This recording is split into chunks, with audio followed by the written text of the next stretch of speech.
Donc, du coup, cette thématique, elle est un petit peu pour faire un état des lieux de la situation des femmes dans l'audiovisuel, particulièrement dans le documentaire sportif, mais il y aura peut-être un peu de débord forcément. Je vais vous présenter par ordre d'apparition. Donc, Caroline Henry, qui est directrice adjointe des rédactions de Canal+, en charge des reportages et documentaires de sport. Amandine Morheim, qui est rédactrice en chef d'Intérieur Sport et sur Canal, l'émission emblématique, et qui est aussi réalisatrice. Christine Coquelin, la directrice des chaînes découvertes et des documentaires du groupe Canal+. Géraldine Ponce, qui est directrice des sports de la chaîne Eurosport. Elsa Blaillot, qui est réalisatrice et qui vient de remettre un documentaire sur François Gabard, le champion de voile. Et puis, nos deux messieurs, Philippe Fontana, qui est réalisateur de fiction et de documentaires de société et maintenant aussi de sport. Et Michael Jérémiaz, qui est champion olympique de tennis et entrepreneur et producteur de documentaires également. Voilà. Je vais quand même rappeler 5 pionnières qui vont nous permettre de prendre la mesure de là où on vient. Marie-Christine Debourse, j'espère que je n'ai pas écorché leur nom, toutes vous les connaissez mieux que moi, mais Marie-Christine Debourse, en 78, elle est championne de saut en hauteur et de pentathlon. Elle est légitime, mais Georges Decaune et l'équipe de sport première sur TF1 lui réservent un accueil particulièrement lourd. Pierrette Bresse, jockey amateur, elle a été la première femme journaliste à couvrir les courses hippiques à la télé. En 94, elle explique, cela m'a pris 30 ans pour arriver à entrer au service des sports de France 2. Chaque fois, on m'a dit, pas question. Christine Paris, qui est embauchée à Stade 2 en 76. En 80, elle a poussé un coup de gueule en direct devant une brochette d'hommes interloqués, puis moqueurs. Elle leur reproche de ne s'intéresser qu'aux athlètes sexy et estime les sportifs terrorisés par les journalistes. Elle sera la première à se révolter contre le sexisme devant les caméras. On est en 80. Marianne Macot, en 87 sur Téléfoot, est la première femme spécialiste du foot à la télé. Être une femme lui a fermé des portes, notamment lors du Mondial 90, a-t-elle déclaré à plusieurs reprises. Hélène Legray, qui commentait le foot avec Marianne Macot et Clarence Rodriguez, explique dans un livre « Tout au long de ma carrière de journaliste sportif, qui a duré jusqu'aux Jeux de Barcelone en 92, on était les 3 premières femmes à commenter le foot en direct. On a toutes eu des expériences de ce genre. » Là, cette fois, elle parlait de la fois où elle est rentrée dans du bureau de son chef, où elle le découvre le pantalon et le slip en bas. Et elle dit « Tous les matins, il fallait enfiler son armure pour aller travailler, pour ne pas se laisser déstabiliser, pour surtout ne pas pleurer, ne pas se plaindre et surtout ne pas s'énerver, parce que dans ce cas-là, en plus, on nous traitait d'hystériques. Donc j'ai développé mon sens de la répartie, car il fallait savoir dire stop, mais avec une pirouette, quelque chose qui permettait de le faire passer avec humour. Elle évoque aussi des plaisanteries graveleuses à longueur de journée. » Bon, c'était il y a 30 ans. Alors, là, j'ai envie de dire, je me tourne vers Caroline Henry. Alors, Caroline, c'est important de le dire, une formation de journaliste, un passage à la communication à Roland-Garros, le tennis, votre passion. Finalement, vous êtes d'abord journaliste pigiste pour le Républicain Lorrain, et puis Metz, puis journaliste à la télé, finalement journaliste sportive uniquement. 25 ans dans le groupe TF1, dans toutes les émissions qui parlent de sport. LCI en 98 pour suivre la Coupe du Monde de foot. Puis en 2000, les championnats de foot, et encore en 2002, la Coupe de foot. C'est un peu long pour chacune, mais c'est important parce qu'elles ont des carrières exceptionnelles. Donc je trouvais que c'était un moment important de les mettre en valeur. Vous devenez chef du service adjointe au sport à TF1, en charge des directs de plateau de journal. En gros, tous les gros événements. Les Coupes du Monde de rugby en France, en Nouvelle-Zélande, en Angleterre. Les Coupes de foot au Brésil, en Russie. l'Eurofoot en Allemagne. Vous co-présentez également le spécial du JT, c'est-à-dire que vous avez aussi la casquette journaliste, plus généraliste. Vous co-présentez avec Pernod pendant un temps. Et puis voilà qu'en novembre 2022, vous rejoignez Canal, alors de nouveau au sport, et comme directrice adjointe des rédactions de Canal+, en charge des reportages et documentaires de sport. Bravo. Donc, comment... En gros, au moment où vous commencez à travailler, c'est, sans parler d'années particulières, mais c'est une époque où les femmes ne sont pas encore émergentes dans les rédactions. Comment vous traversez ça et comment vous dites, bah allez, j'y vais, ça me plaît, j'y vais? En fait, j'ai bénéficié de l'actualité, c'est-à-dire qu'on arrivait avec une Coupe du Monde en France en 98 et après l'histoire qu'on connaît, qui nous a porté. Donc j'arrive dans le groupe TF1 par le biais d'LCI en 97 où je fais quelques piges, je suis assistante exactement des présentateurs et c'est l'époque où de mémoire Laurie Tillman, ancienne Miss France, intègre Téléfoot. Donc il y a une vraie vague et une envie de mettre des femmes à l'antenne dans le sport. Et donc le patron de l'époque voit que j'aime le sport parce que je travaille à la fédération de tennis à côté et et me dit, est-ce que ça t'intéresse, en gros, de faire un casting pour présenter le journal des sports, notamment pour la Coupe du Monde 98. Donc je fais le casting, ça se passe plutôt bien. J'en fais un autre en même temps à l'équipe TV qui se montait et qui cherchait des femmes, 2 femmes emblématiques pour présenter les journaux. Et donc je vais voir Jean-Claude Dacier, qui était à l'époque le patron d'LCI, et je lui dis, écoutez, moi j'ai un CDI à l'équipe là, qui se crée, donc je vais plutôt partir là. Et il me dit, non, viens, moi j'ai besoin, il a été honnête, hein, j'ai besoin d'une femme. J'ai besoin de mettre une femme à l'antenne, je veux que ce soit toi, j'ai vu tes essais, c'est pas mal, je vais t'aider, je vais t'apprendre. Quand un personnage aussi emblématique que Jean-Claude Dacier, voilà, je dis je vais peut-être rester en fait. Donc je suis restée et c'est vrai que j'ai bénéficié du parcours de l'équipe de France en 98, qui est celui qu'on connaît, qui m'a porté puisque j'ai fait les journaux, les directs, etc. Et c'est vrai que quand je suis arrivée dans cette rédaction des sports d'LCI, j'étais la première femme à intégrer ce service des sports. Et évidemment, je suis arrivée et on m'a mis à l'antenne d'abord parce que j'étais une femme, mais je le savais, et je m'en moquais un peu. Je me suis dit, je vous la porte et puis ils verront bien ce que je vaux, et puis si j'y arrive, je resterai. Mais il y a eu, oui, une certaine animosité de mes collègues à l'époque, mais qui n'a pas duré longtemps parce que c'était pas des mauvais mecs, comme on dit, c'était plutôt des bonnes personnes. Donc ils ont bien vu que moi, j'avais demandé qu'à apprendre auprès d'eux, etc. Et 20 ans après, j'étais devenue leur chef de service au final.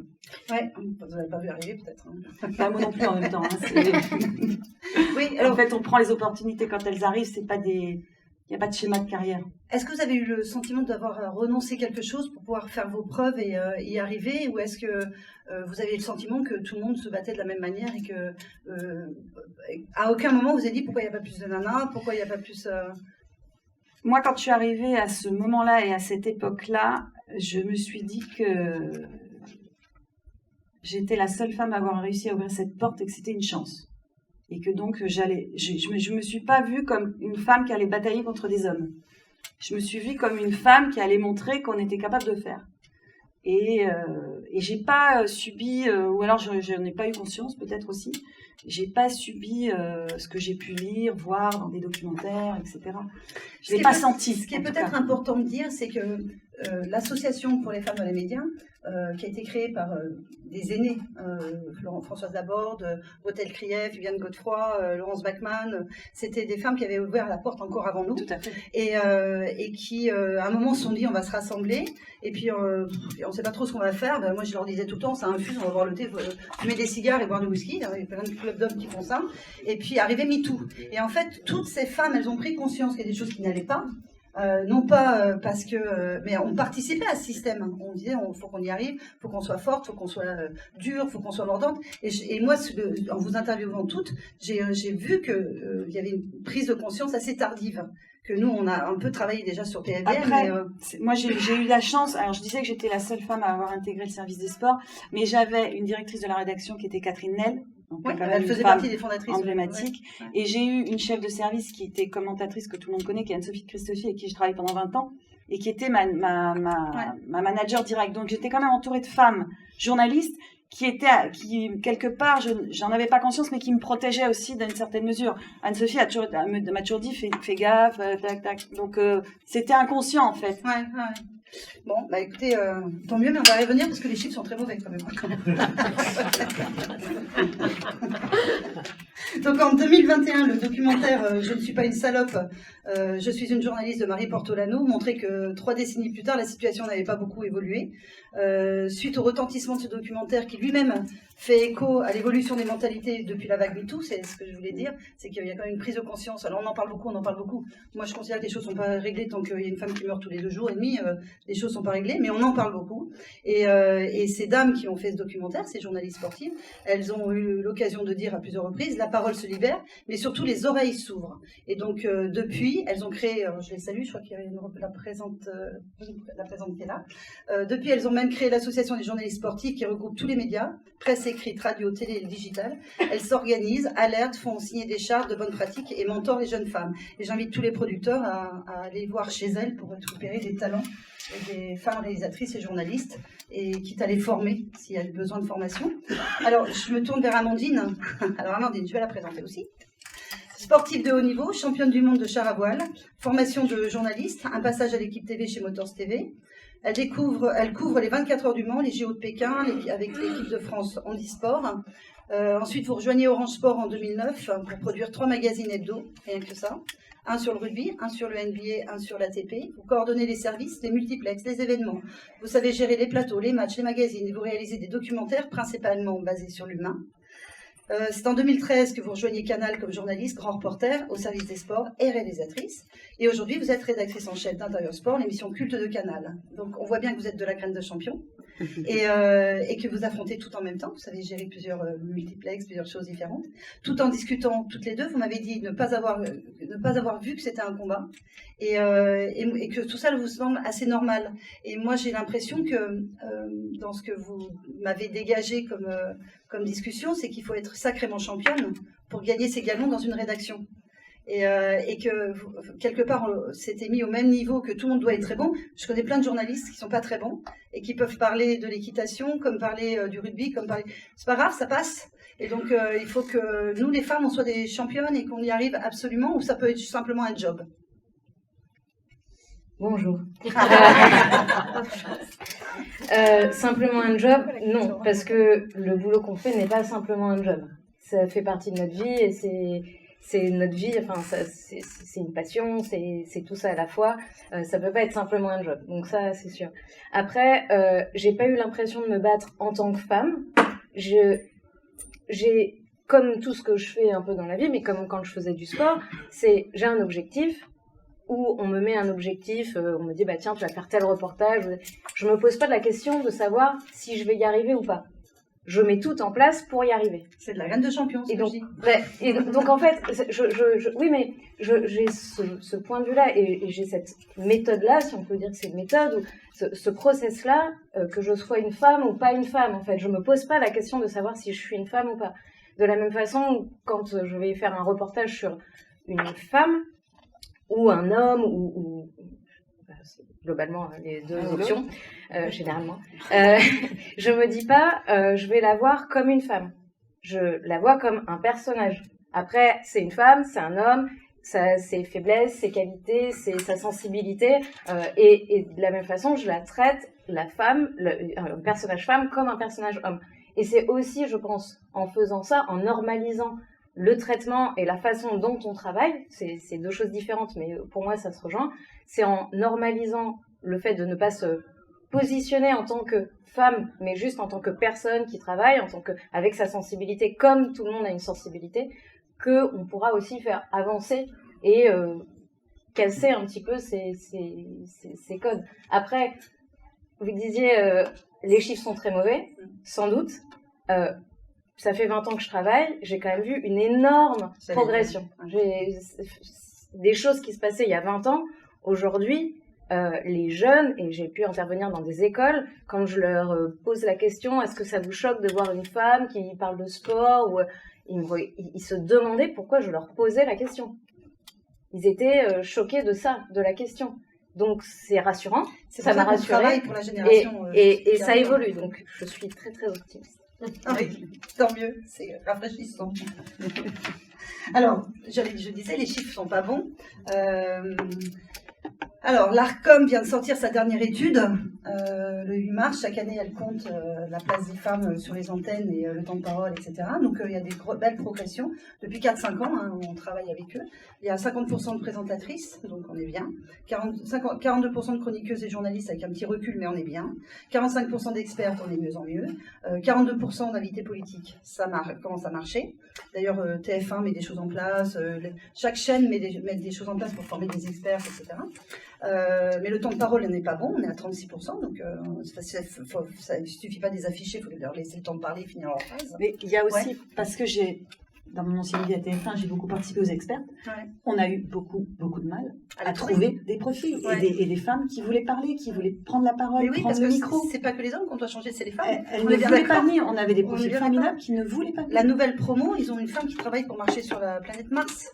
Ils ont une femme qui est spécialisée dans les méthodes d'intégration de Daesh. Ils ont une femme colonel qui est spécialisée en cancer dans des lieux de guerre. Donc, franchement, ça commence à bien marcher, cette histoire d'experts. Mais c'est sûr qu'il faut du temps. Mais il ne faut pas lâcher le terrain, il faut toujours expliquer parce que la nature, elle revient vite. au galop. Et donc, du coup, c'est pour ça que ces tables rondes ne sont pas dans la culpabilisation de qui que ce soit, elles sont dans comment faire progresser les choses. Mais les programmes sportifs, mais il reste ceux qui représentent le moins de femmes. 21% de présence en plateau, 11% du temps de parole et enfin 13% d'exposition visuelle. Les hommes parlent de sport féminin sans problème, ils sont 65%, et inversement, les femmes ne parlent pas du sport masculin, elles sont que 9%. Cette année, l'ARCOM a demandé une attention particulière à la place des femmes dans les programmes sportifs. Alors je me tourne vers Géraldine. Géraldine, alors je vais vous présenter, après un cursus brillant, Hippocane, Cagne, un DUT de journalisme, elle passe un peu à la presse écrite chez Sud-Ouest, elle commence à LCI TF1 pendant 4 ans, Téléfoot, Roger Isabelle la recrute en 2001 sur Eurosport, et là vous vous spécialisez dans un large domaine de sports différents, en plus du foot, comme le patinage artistique, l'équitation, le rugby. Pendant des années, vous intervenez partout, à l'antenne, au bord du terrain, vous faites de l'édition, du commentaire, de la voix off, tout. En 2018, vous êtes nommée directrice des sports d'Eurosport. Vous êtes la première patronne d'une rédaction sportive, bravo. Lors d'une interview, vous avez, avec d'autres consorts en 2014, vous avez répondu au journal Sud Info, et les questions, elles étaient en 2014, les questions étaient très physiques en fait. Vous êtes recrutée car jolie. Ça se passe comment dans les rédactions essentiellement masculines? Il paraît que vous êtes bisutée en direct à l'antenne. Alors les réponses, elles étaient symptomatiques des débilités des questions. Elles étaient ambiance de mec, faut aimer ça. Pas besoin d'être bien coiffé. On est tous des bons potes. Les téléspectateurs sont adorables. Ils demandent des photos dédicacées. On est bisuté en direct, oui, mais c'est normal. Les garçons testent si on ne baisse pas le niveau de professionnalisme de la chaîne. Et en 2022, l'interview passe cette fois au fameux parcours atypique d'une femme brillante. Et dans l'équipe, on peut lire un portrait de Géraldine, directrice des sports de la chaîne, avec un parcours atypique. La journaliste n'était pas forcément destinée au poste de directrice d'Eurosport. Je ne sais pas pourquoi, vu les études et le parcours. Mais je n'ai pas trouvé d'article identique pour les hommes. Voilà. Donc, non, mais alors, le contexte. Moi, je suis de la même génération que Caro. On a commencé ensemble à LCI. On est venu me chercher aussi parce qu'on avait besoin d'une femme pour féminiser un peu l'antenne d'Eurosport. Donc tout ça, je l'ai vécu, mais je l'ai totalement assumé et j'en ai jamais souffert. Donc j'ai été bisutée, oui, plein de fois quand je suis arrivée. Le prompteur sautait, on me donnait pas les bonnes fiches, on me disait tu vas me poser cette question, et quand je la posais, on me répondait alors pas du tout. On répondait pas, il me dit oui, une question pas très bonne, en direct, voilà. Donc chaque fois je me dis bon. Et en fait, j'ai jamais vraiment souffert de ça, parce que je dis bon, bosse plus. Donc j'ai toujours plus travaillé que certains collègues. Mais parce que j'ai grandi comme ça, moi à l'école, on me disait t'as rien sans rien, donc tu vas travailler pour avoir de bonnes notes. Donc quand je suis arrivée dans le sport, qui n'était pas naturellement mon environnement, parce que moi quand j'ai commencé, je faisais plus de politique étrangère à LCI, je voulais faire de la médecine, etc. Et Jean-Claude Dacier à l'époque ne croyait pas du tout en une émission médicale. Il m'a dit non, ça marchera jamais. Bon, donc ok. 2 ans après, il y a le journal de la santé, c'est pas grave. Et donc voilà, et quand je suis partie au sport, oui, j'ai été testée, mais j'en ai pas souffert, quoi. C'est-à-dire que je prenais les leçons, et c'est vrai que parfois mes premiers commentaires, ils étaient pas bons. On m'a mis sur du golf, j'étais nulle, et j'ai réessayé, c'était pas mon truc en fait. Donc j'ai dit bon, mais j'arrête le golf en fait, et c'est pas grave. Et voilà, et quand j'avais un mauvais sujet, on me le disait, et ils avaient raison, donc j'ai travaillé. Après, moi, j'ai vu des générations où on ne peut plus dire grand-chose aux jeunes femmes. C'est compliqué quand, moi, je justifie à chaque fois. Pourquoi on ne prend pas? Parce que ça, c'est pas bon, ça, c'est pas bon, ça, c'est pas bon. Et je sais qu'il y en a certaines qui ont dit, elle n'est pas gentille, en fait, Géraldine, avec les filles. Mais si tu attends à ce que je te dise, c'était super, hein, c'est vraiment chouette ce que tu fais, même si c'est pas bon, ça marche pas. Donc, on encourage, nous, les filles, on les fait travailler, on fait pas mal de choses. Il y a un moment donné, quand c'est pas bon, quoi. Voilà. Et on fait la même chose avec un garçon. Un garçon qui est pas bon, il sort du commentaire. Est-ce que toutes les femmes à qui vous dites c'est pas bon s'offusquent et se... Non, pas toutes, il y en a plein. Enfin, aujourd'hui, nous, on a une rédaction qui n'est pas paritaire. C'est compliqué. Voilà, peut-être expliquez-nous pourquoi c'est compliqué. Parce que on reçoit, je sais pas, une 50aine de CV par semaine. J'ai 2 femmes, qui me disent expressément, moi, j'aimerais bien venir présenter une émission. Alors, attends. Avant de présenter une émission, tu vas d'abord faire des sujets, tu vas faire du bord terrain, tu vas peut-être commenter, etc. Donc il y en a encore des femmes qui me disent ça, des jeunes filles, des jeunes femmes, mais on a quand même quelques filles. Alors déjà, en termes de sport, on est passé de 7% quand l'ARCOM a commencé à faire ses travaux, le CSA à l'époque, c'était 7% de sport féminin à la télé. L'année d'après, enfin quelques années après, on est passé à 12, là on est plutôt vers 16-17. À Eurosport, on a 23%. Donc moi, quand on m'agresse, parfois, je parle pas du tout pour ici, mais c'est arrivé, oui, les médias, vous faites pas votre boulot. Nous, on est à 23% à Eurosport, ce qui est plutôt pas mal. Quand on achète des droits, on achète à la fois le pendant féminin de la compétition, donc on a beaucoup de cyclisme. Et maintenant, on achète beaucoup de cyclisme féminin parce que c'est important. Il faut aussi dire qu'on travaille main dans la main avec les fédérations. Nous, quand on a récupéré le rugby féminin, on faisait le top 8 à l'époque. On travaillait avec la Fédé qui nous disait, voilà, on va faire un match de filles sur ce terrain-là. À 11h, c'est bien, 11h du matin. Je dis, bah non, 11h du matin, on n'aura personne. Sur ce terrain-là, mais il y a rien, il n'y a pas de gradin. Ou le soir à 19h sans lumière. J'ai mis, il est pourri votre truc, c'est un spectacle qu'on veut faire. Donc on a vachement travaillé avec eux pour qu'ils arrivent à développer un vrai produit de spectacle qui marche bien. Et aujourd'hui, le rugby fonctionne plutôt bien, le rugby féminin j'entends. Donc voilà, donc c'est un travail de tout le monde en fait, c'est pas que les médias.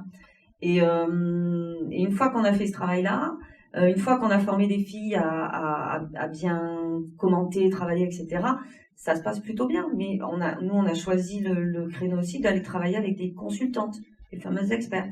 C'est-à-dire, vous avez des journalistes, oui, j'ai moins de CV de filles qui veulent commenter du biathlon, voilà, j'en ai moins. Bon, est-ce qu'il faudrait les former ou est-ce que... Alors, il y a des écoles maintenant, on l'a dit des femmes, ouais. à vous écouter, il faut former aux commentaires. Il faut être légitime. Parce que les sujets, j'ai envie de dire, c'est plus simple, mais quand vous avez 4-5 heures de commentaires, il faut connaître son sport, il y a une technique dans la voix, dans la façon dont on présente, etc. C'est pas la même chose qu'une émission.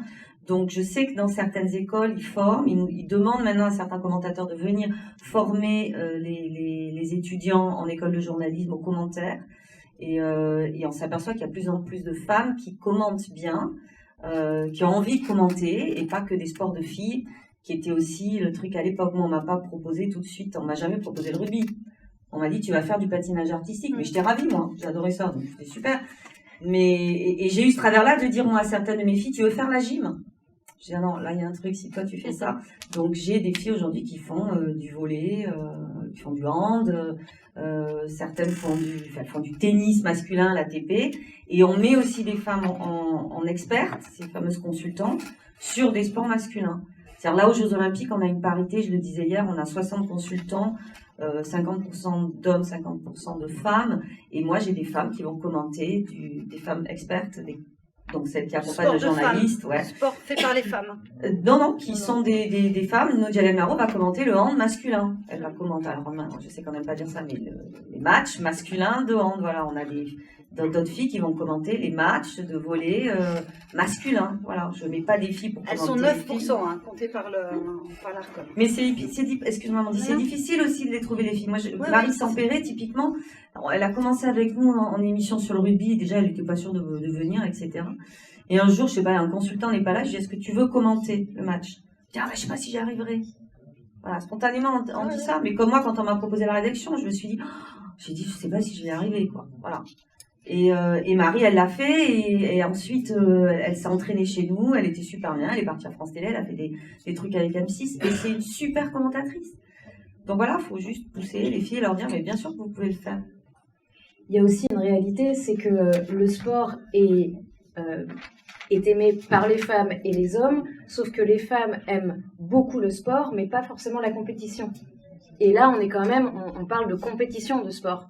Et donc, c'est un fait, il y a plus d'hommes qui vont aimer le sport en compétition et donc en parler que de femmes. Ça ne veut pas dire que les femmes n'aiment pas le sport, mais pour beaucoup, le sport est un divertissement ou est Moi, je suis pas sûre. Je pense que vous c'est une étude, quoi. Enfin, moi, la femme aime moins chez nous. Non, mais la preuve, tu reçois 2 CV sur 50. Oui, mais je reçois 2 CV sur 50 parce que elles ont pas forcément en école de journalisme. Moi, j'en avais rencontré pas mal dans les écoles. Spontanément, elles ont envie de faire de la presse écrite, spontanément, je sais pas, est-ce que c'est la tradition, la culture, une sorte d'histoire, d'héritage, voilà, j'en sais rien, mais tu sais, la question, on la pose jamais au magazine féminin. Je veux dire, à elle, tu connais 2 journalistes, quoi, masculins, qui écrivent. Moi, ça m'a jamais, on va leur dire à elle, mais dis donc, vous n'avez pas une parité de mecs qui écrivent chez vous, quoi. Non, t'en as 2, t'as Edouard Dutour et Christophe Aubin. Mais en même temps, ils sont pas en demande, hein, donc. Oui, non, mais Bah, je sais pas. Ben, j'ai pas vu une association d'hommes qui venait nous voir pour nous Mais parce dire, que c'est plus simple pour eux.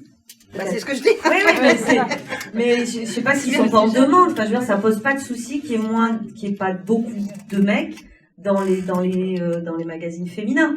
Donc, moi, je connais vachement de filles qui ont envie de faire du sport, c'est vachement plus facile. Ah non, mais il y en a. Tu Ce vois. que je veux dire, c'est les gens qui sont pas forcément journalistes. Je parle des gens dans la population. Ah oui, alors je parlais de la population. Voilà. Non, c'est nos journalistes. les gens dans la population. Oui, les proportionnellement, femmes, les femmes adorent le sport, mais pas forcément le sport de compétition. D'accord. Forcément, En général, ok. proportionnellement, il y en a moins qui. Quelqu'un veut rien. On a 2-3 trucs à vous dire là-dessus. Ah.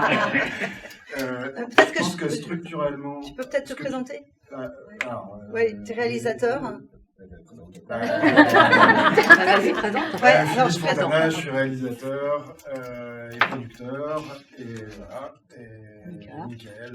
Producteur, ouais. Alors, On y non, viendra si, après. je Vas-y, vais qu'est-ce que très t'as à dire? rapidement, Ouais. sur la question de, tu as entièrement raison sur l'analyse, en tout cas sur l'idée que les femmes sont moins portées sur la compétition. C'est que pas les de hommes. moi. Non. En plus, c'est pas de moi. C'est surtout sociologiquement, Voilà. dans la pratique, c'est ça qui se passe.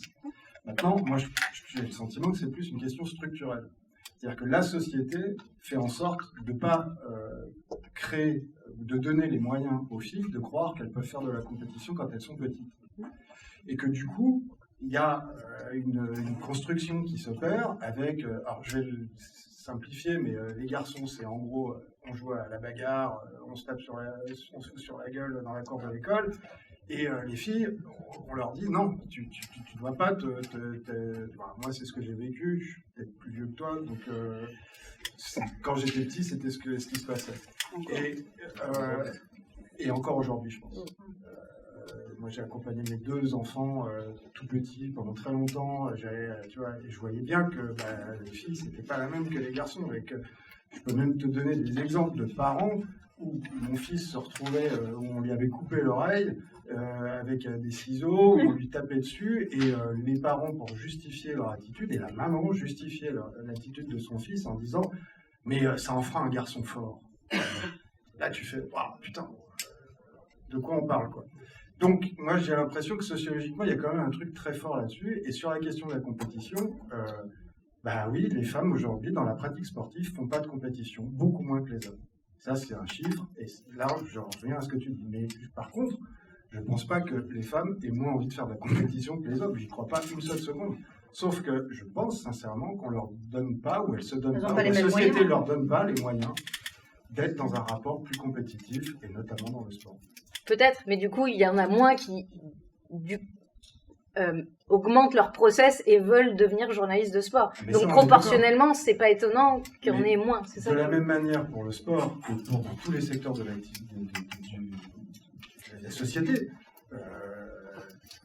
dès le départ, il y a un truc à faire, mais tout au début, à nous redonner des clés pour ensemble, hommes et femmes, vivre et se donner la possibilité de se dire que chaque fois qu'on est confronté à une situation, on doit avoir les mêmes chances.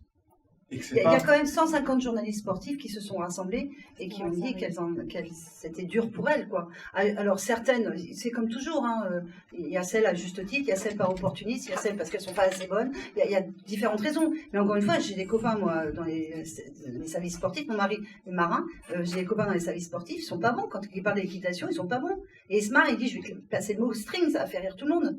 Et c'est dingue, quoi. Donc pourquoi on n'autorise pas à certaines femmes, et pourquoi il faudrait que ça soit que des compétitrices? C'est un peu la question. Et en fait, aujourd'hui, les choses ont beaucoup bougé, donc on a l'impression que ça y est, le mouvement est en marche. Mais en fait, on a besoin de vous tous pour que les choses changent durablement, pour que ça soit aussi, quelque part aussi, un job, pas qu'un job de compétition. C'est ce que je voulais, c'était un peu le sens de ma question. Mais je comprends qu'on veuille les meilleurs, hein. Hommes et femmes, hein, on veut les meilleurs. Je l'ai pas dit. Ouais. Ça, je l'ai pas dit. Non. Oui, mais ça, c'est vrai. Je dis souvent, je ne vais pas embaucher une femme pour embaucher une femme. J'embauche une femme si elle est meilleure que le profil homme que j'ai en face, en fait. Tout à fait. Si j'ai l'équivalent, on parlait de formation et si j'ai l'équivalent, je prends plutôt la femme. Ouais. Mais sinon, il faut prendre Moi, on je parlait parlais d'accès. d'envie. Moi, je parlais d'envie. Oui. Mais tout est passionnant. Hein, c'est pas Mais tout à l'heure, tu toutes disais, les je me suis multiples jamais raisons. posé la question en tant que femme de savoir si j'avais le droit de faire ce que j'avais envie de faire. Je pense que tu fais partie plutôt des exceptions. Je pense que majoritairement, les hommes ne se posent jamais la question de savoir si en tant qu'hommes, ils ont le droit de faire ci ou ça. Ils sont structurellement conditionnés, formatés, conditionnés pour être ce que la société attend d'eux.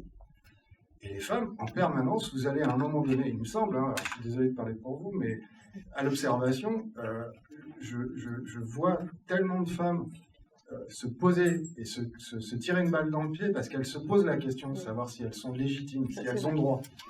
Et ça, honnêtement, je trouve ça pas juste, tu vois, si on veut... mais c'est inconscient.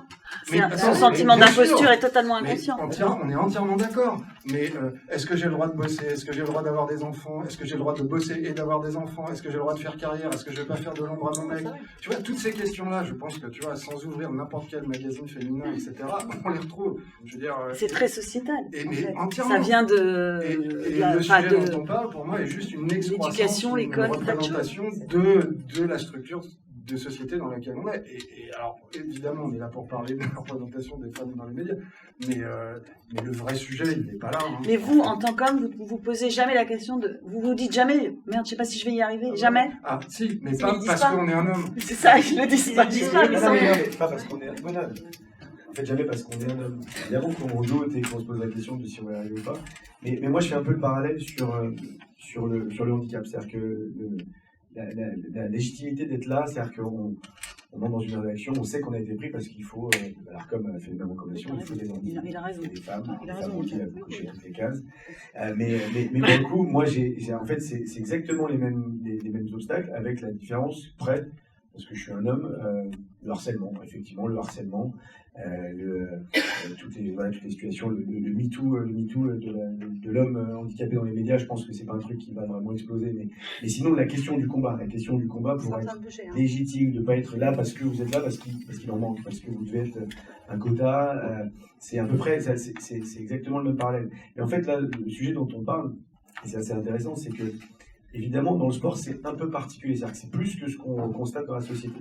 Donc ça vaut le coup évidemment d'en parler spécifiquement pour le sport, dans la sous-représentation, dans la critique permanente, dans la mise en doute permanente de la compétence de la femme, dans la comparaison.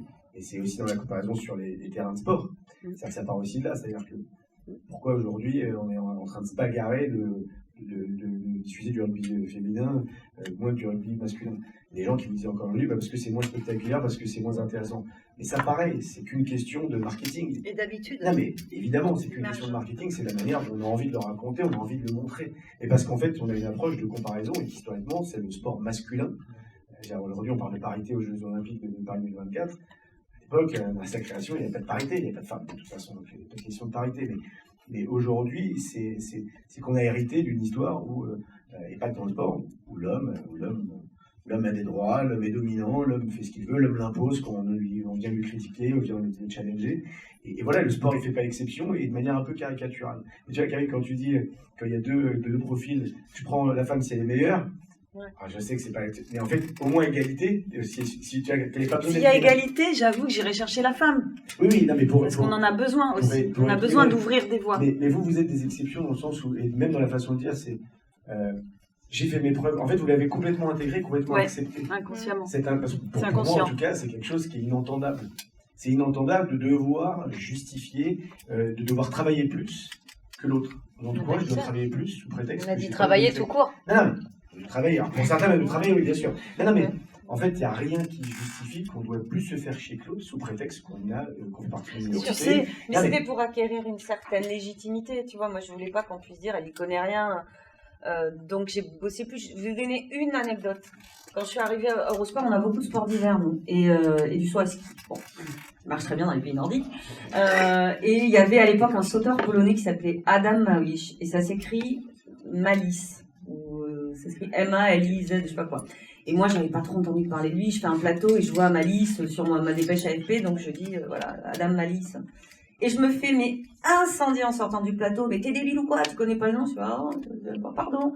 Et je sais pas, 10 jours, une semaine après, un garçon passe sur un sujet comme ça et il dit la même chose que moi. Et je dis lui tu lui dis rien. Il dit non mais lui il savait. Il a dû oublier. Et donc ça, parce que je voulais plus l'entendre, j'ai bossé 10 fois. Enfin, j'ai bossé plus, quoi. Je me suis tapé tous les noms en polonais, tous les noms en ce que tu veux, et en russe à l'époque avec le patinage. Alors j'avais fait russe, ça m'avait aidé. Et j'allais dire au mec, des fois on dit pas comme ça. Mais voilà, mais tu sais, on parlait aussi des comportements. Moi, j'ai vachement tourné les choses à l'humour dans mon management aussi. Et donc c'était jamais très grave. Mais je le dis, toi, tu me dis ça. Tu sais, c'était le côté compète, en fait. Je vais te montrer ce dont je suis capable. Enfin, je vais bosser, tu vas voir que je vais te les connaître, tes polonais. Et voilà. Et après, ça m'a fait marrer, c'était un challenge. Et moi, je vais tourner un peu à l'humour. La capacité, combien de femmes, de jeunes femmes journalistes, qui journalistes arrivent et sont sacrifiées parce qu'elles n'ont pas justement cette capacité, mais comme plein d'hommes qui n'auraient pas envie ou besoin capables de supporter cette pression-là, cette moquerie. Cette moquerie, c'est ces humiliations parce que. Alors, c'est ce qu'on disait avec Caro. Nous, on a grandi aussi, je sais pas si c'est l'époque, la génération, mais ça nous a jamais abattu quand on s'est pris un scud par un de nos boss parce que le sujet était pas bon, etc. Moi, j'en ai vu et j'en ai aujourd'hui dans ma rédac, et Géraldine est là notamment, qui a jamais, voilà, on lui dit c'est pas bon et on te le dit très rarement, elle a jamais pleuré. Moi, j'ai vu des filles parfois s'effondrer sur des trucs, j'ai dit oh. À la maison. Ça, c'est pas la fin du monde, quoi, tu vois. Alors, tu vas te calmer tout de suite, on va reprendre. Oui, c'est pas bon, on va t'expliquer comment on fait un sujet, t'es là pour apprendre. Mais ça, c'est de l'accompagnement. Ça, c'est du management, c'est de l'accompagnement. C'est pas ce que vous avez tous vécu, à part celles qui ont eu un business angel. Maxime Saada m'a dit un jour, j'ai noté que pour que les femmes puissent évoluer dans les entreprises, elles devaient être chaperonnées par un homme. Je l'ai été, moi, par un homme qui s'appelle Gérald Bresviré. On a travaillé 30 ans ensemble, on a créé plein de chaînes ensemble, et sans lui, je sais que j'aurais pas pu le faire. Et Maxime a noté cette chose et il essaye de faire en sorte que ça soit différent. Et vous essayez de faire en sorte que ça soit différent.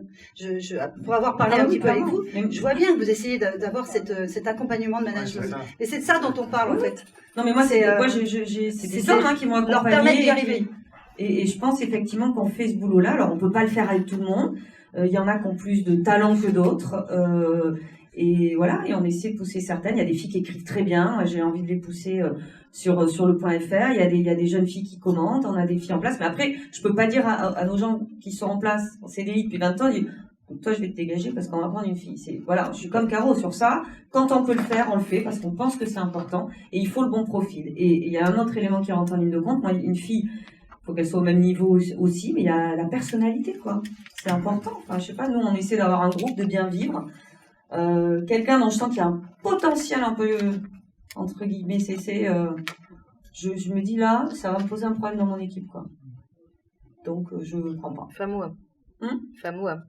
Enfin, moi, ouais, non, mais c'est pareil, à même niveau, mais donc il y a ça aussi, et j'ai des filles très sympas qui bossent avec nous, et quand tu sens que ça devient un peu problématique, un peu, voilà, je cherche des choses, je veux faire ci, je veux faire ça, je dis, oulala, il y a des étapes à passer, quoi. Alors, je vais enchaîner, je vais présenter Christine, parce que Christine, l'étude CNC, pardon, c'est encore des chiffres, mais à un moment, c'est basique, hein, on compte, quoi. Donc, les chiffres CNC n'étaient pas bons sur le documentaire, en général. Par exemple, les femmes réalisatrices et co-réalisatrices représentent 35% des œuvres audiovisuelles, sachant qu'il y a encore des chaînes qui chaperonnent des réalisatrices femmes en leur mettant un co-réalisateur, des fois à juste titre, pour sauver un film, et des fois pas à juste titre, par peur, par angoisse et peur. Et je comprends, hein, la sentence de l'audience tombe, donc je comprends parfaitement. Mais vous, alors Christine, vous avez fait votre carrière chez Canal. Alors Canal, qui dès son lancement était avant-gardiste, hein, Canal a renversé la table en termes de créativité, en termes de diversité, parce qu'on n'en parle pas là aujourd'hui, mais c'est important aussi, en termes de parité. Je me souviens qu'il y avait énormément de femmes à des postes de direction à l'époque du lancement. Alors au-delà de votre parcours professionnel sans faute, vous êtes une femme d'engagement à titre privé, mais aussi à titre professionnel. Vous tentez de faire bouger les lignes par conviction et vous avez déjà développé une programmation ambitieuse autour de 3 axes. C'est ce que j'ai, moi, constaté, peut-être d'autres. Soit en dénonçant, comme dans le dernier film de Claire Lajeunie sur les féminicides, qui s'appelle Vivante, qui est toujours sur la plateforme, qui traite le cas des féminicides à travers le cas de Sarah Baruch, soit en mettant en valeur des femmes dans des collections de documentaires de femmes formidables qui racontent des femmes merveilleuses, comme Elles parlent d'elles, ou comme le documentaire sur les pionnières du sport réalisé par Philippe et produit par Michael Jérémiaz, soit en pariant sur des talents émergents de nouvelles réalisatrices comme Elsa Blaio, qui est là, réalisatrice de fiction et de cours, mais qui a fait son premier doc pour Canal sur François Gabard. Alors, on sait que le CNC n'a pas compté les œuvres documentaires sportives. C'est petit aussi, il n'y en a pas tant que ça, mais on imagine que les chiffres ne sont pas très bons. Donc, je ne sais pas comment vous allez vous débrouiller de ça. Christine, elle sait le faire. Je pense que la première chose, c'est de le conscientiser. Il faut compter pour pouvoir nommer, parce que sinon, on s'en sort pas. Donc, on compte depuis très peu de temps. Et c'est vrai que c'est difficile de compter parce qu'on est un métier où on reçoit des projets et les projets, ils sont portés par des équipes créatives. Et l'équipe créative, on regarde si elle est en adéquation avec le projet. Et on se pose pas toujours, et rarement, je dois le dire, la question de savoir si c'est porté par un homme ou une femme. Et j'ai envie de dire heureusement, parce que si l'équipe créative est bonne, on va pas commencer à faire des tours de passe-passe pour changer les uns les autres. Donc, du coup, moi, je compte a posteriori, c'est-à-dire je regarde sur une année le nombre de documentaires qui ont été produits, combien il y a de réalisatrices versus de réalisateurs, et combien il y a de productrices, parce que c'est important aussi. Et en fait, d'une année sur l'autre, ça varie. C'est-à-dire j'ai des années où je suis à 50%, il y a des années où je suis bien au-dessus, il y a des années où je suis au ras des pâquerettes, et en fait, la difficulté, c'est comment est-ce qu'on fait pour le conscientiser. Donc, moi, j'ai décidé d'adjoindre à tous mes contrats, avant même que le CNC en émette l'idée, une grille d'évaluation de l'équipe. Comment est-ce qu'elle est constituée? Qui et à quel poste? Parce qu'on peut avoir une parité avec que des femmes qui sont en production ou en secrétariat, etc. et aucune femme sur des postes importants de réalisation, de montage ou même de chef-op. Donc c'est très important de pouvoir regarder ces grilles. Alors, c'est rigolo parce qu'il y a 50% des producteurs qui me remplissent, il y en a 50 qui ne l'envoient pas. Donc là, j'ai décidé cette année de la rendre obligatoire, comme ça au moins on aura un état des lieux. Je pensais que c'était quelque chose qui allait se faire naturellement, mais non. Donc voilà, on va la rendre obligatoire pour avoir une vision plus claire. Et puis après, quand on conscientise et qu'on en parle avec les producteurs et qu'on leur dit, regardez, parce qu'il y a sûrement des réalisatrices auxquelles vous ne pensez pas. Et quand vous avez un projet qui vous est amené par un auteur, une autrice, et qu'il vous manque un réalisateur, posez-vous la question de la réalisation et demandez-vous s'il n'y a pas une femme qui peut faire le job.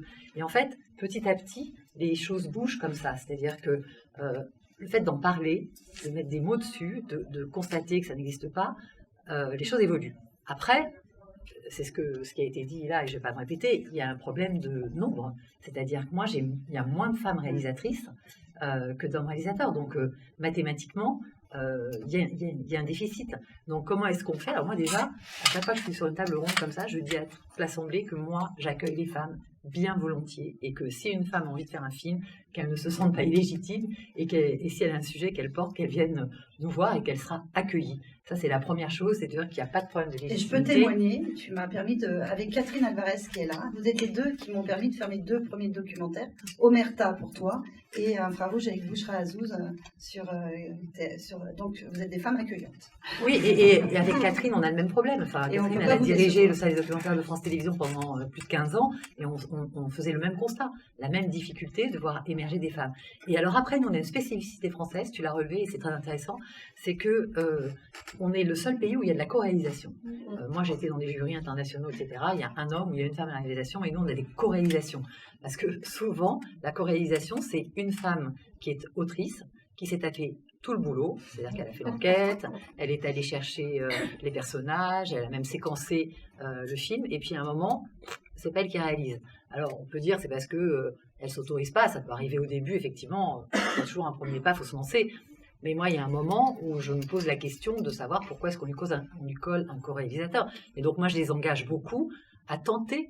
Et on peut prendre ce risque-là quand on est diffuseur, d'avoir une réalisatrice débutante. Si elle est accompagnée par un très bon producteur, généralement, ça marche. Et puis, il faut bien débuter. Donc, pour moi, c'est vraiment pas un sujet. C'est plus les projets qui sont déterminants en réalité et qui vont... Comme les compétences chez...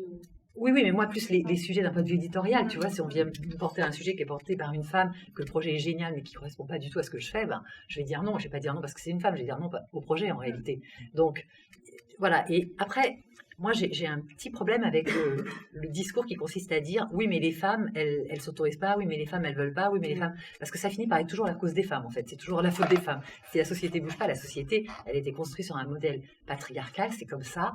c'est un fait, on ne va pas discuter. Bon, et donc, c'est ce modèle-là qu'il faut déconstruire en réalité pour que les femmes aient une place aussi. Donc, ce n'est pas juste un problème de les femmes s'autorisent pas, elles doivent être plus légitimes à travailler plus, etc. Elles sont obligées, parce que dans l'écosystème, c'est comme ça que ça se passe. Et ce n'est pas parce qu'elles ne sont pas légitimes, parce qu'elles n'ont pas le choix. Elles sont obligées d'en faire plus. Et moi, moi j'ai une équipe au documentaire qui est totalement paritaire. Et il se trouve que j'ai un autre pôle qui est un pôle jeunesse où je n'ai que des femmes. Alors, est-ce qu'il faut dire que quand il s'agit des enfants, c'est toujours les femmes qui s'en occupent, on n'en sait rien, mais en tout cas, c'est le constat. Mais en tout cas, sur la parité, je pense qu'on peut aussi avoir une action. Et puis moi, je dis à certains hommes, parce qu'il y a des hommes qui sont dans la situation des femmes, qui sont des doux, des tendres, qui sont pas dans des postures de pouvoir, qui sont et qui se retrouvent finalement traités ou maltraités comme des femmes. Et quand ils arrivent à des postes de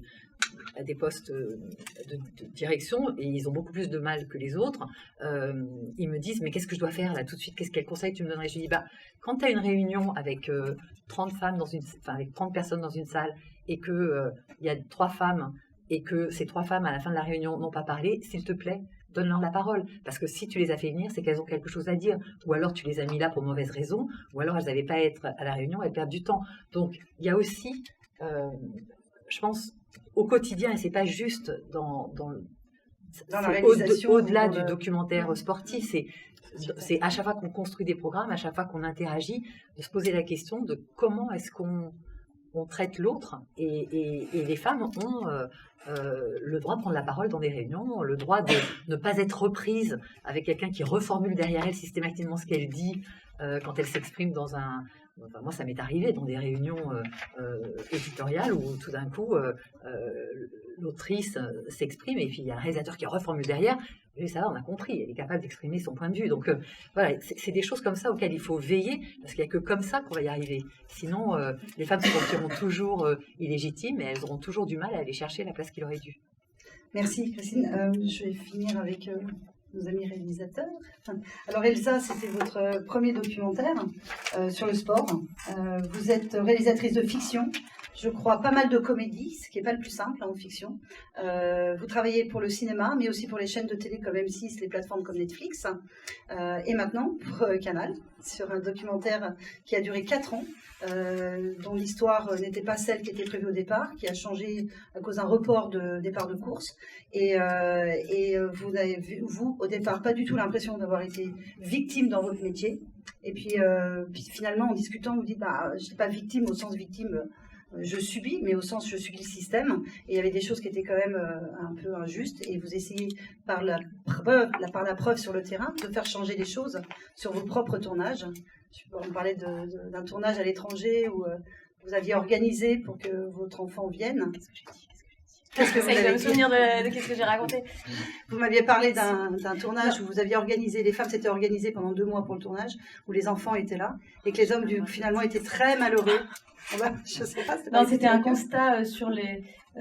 J'ai tourné une comédie il n'y a pas longtemps, il y avait beaucoup d'acteurs, des jeunes parents, voilà, et juste le constat était étonnant, c'est de voir que les jeunes mamans, actrices faisaient venir leur enfant se débrouiller, babysitter ou conjoint ou grands-parents, et les 2 garçons, je ne vais pas les citer, étaient malheureux le week-end, étaient déprimés, mais en fait en manque de leur enfant, mais n'osaient pas faire venir l'enfant sur le tournage, s'organisaient pas. C'était voilà, en fait c'est des différences, mais ce que j'ai noté quand vous m'en aviez parlé, c'est que ces exemples-là vont permettre à des femmes d'envisager de partir de moi en tournage et de ne pas se contraindre et de refuser ou de ne prendre que des femmes qui n'ont pas d'enfants, par exemple. Oui. C'est-à-dire que la société peut aussi s'organiser avec les personnes qui sont autour. Et vous m'aviez donné un autre exemple de l'histoire de la voiture. Est-ce que tu as ton permis ou pas ton permis? Oui, ça, parce qu'en fait, quand on s'est parlé, moi j'étais un peu embêtée en disant, moi je me suis pas sentie discriminée, donc je sais pas. Voilà, c'est vrai que les chiffres parlent, ils sont pas bons, mais en tout cas, à titre personnel, moi j'ai été entourée de personnes formidables, dont Stéphane Meunier, président du jury, qui est un des premiers à m'avoir fait confiance et m'a embarquée en réalisatrice sur une série qu'il produisait. Et chez eux, il y avait même pas de sujet. C'était OK, tu es disponible, tu viens. Et il a pris le package. Il a pris le conjoint, les enfants. Et les enfants vont à l'école, tout est fait. C'était incroyable comme aventure. On est plusieurs réalisateurs et toute une équipe. Et les gens sont logés, leurs enfants sont là. C'est familial. Donc moi, j'ai de la chance. Mais et donc, je trouvais important aussi sur le tournage. Mes filles venaient, c'est le bordel. Parfois, elles parlent. Alors, on essaye de pas les faire trop venir, mais on parlait de ça justement pour dire, moi j'ai l'impression que là on travaille en ce moment pour la génération d'après. C'est ça. Moi, mes filles, je suis persuadée, et les enfants d'après, elles vont jamais se poser la question, est-ce qu'elles peuvent faire un film ou pas? Elles ont vu leur mère le faire, les femmes le faire, c'est pas un sujet. Et sur les plateaux où j'étais, moi, les gens trouvaient ça génial, même moi j'étais même fière, ils disaient, ah tu fais ça, t'as tes enfants, ton truc, j'étais un peu fière, j'étais contente, mais je me disais, bon, on sera sortis d'affaires quand ce sera plus un sujet, que les gens soient admiratifs qu'on ait des enfants et qu'on travaille. Mais bon, c'était dans un sens positif. Après, sur cette anecdote de tournage, oui, c'était un film de bande avec beaucoup d'acteurs. Moi, je gère pas ça. On tournait avec un drone des roulings en voiture, et en fait, je comprends qu'il y a une des actrices qui va pas être là, qu'on prend une doublure parce que elle a pas le permis. Ça fout le bazar parce que les acteurs entre eux deviennent dingues. Pourquoi elle est pas là? Pourquoi moi je suis là? Enfin, ça crée beaucoup de problèmes. Et on comprend après qu'en fait, cette actrice avait le permis, mais on lui avait dit, est-ce que tu conduis bien? Et elle avait dit, bon, pas terrible, mais enfin, c'était des roulings sur des routes en Italie, c'est pas... Et donc, moi, je me tourne vers les mecs qui ont tous conduit, et j'ai dit, mais toi, on t'a demandé si t'avais ton permis? Oui, et on t'a demandé si tu conduisais bien? Je dis, bah non. Et donc, ça avait fait, voilà, c'est une petite anecdote, c'est juste que, voilà, des petits comportements comme ça, ce sera bien quand tu auras plus, quoi. Le côté, la femme qui conduit, on demande si elle conduit bien, bon. Et ça m'a mis dans la merde en plus. Avec les... Merci pour ces voyages. Alors, Christine, tu confies aussi des films à des hommes pour parler des femmes. Alors, nous avons donc Michael Jérémias et Philippe Fontana.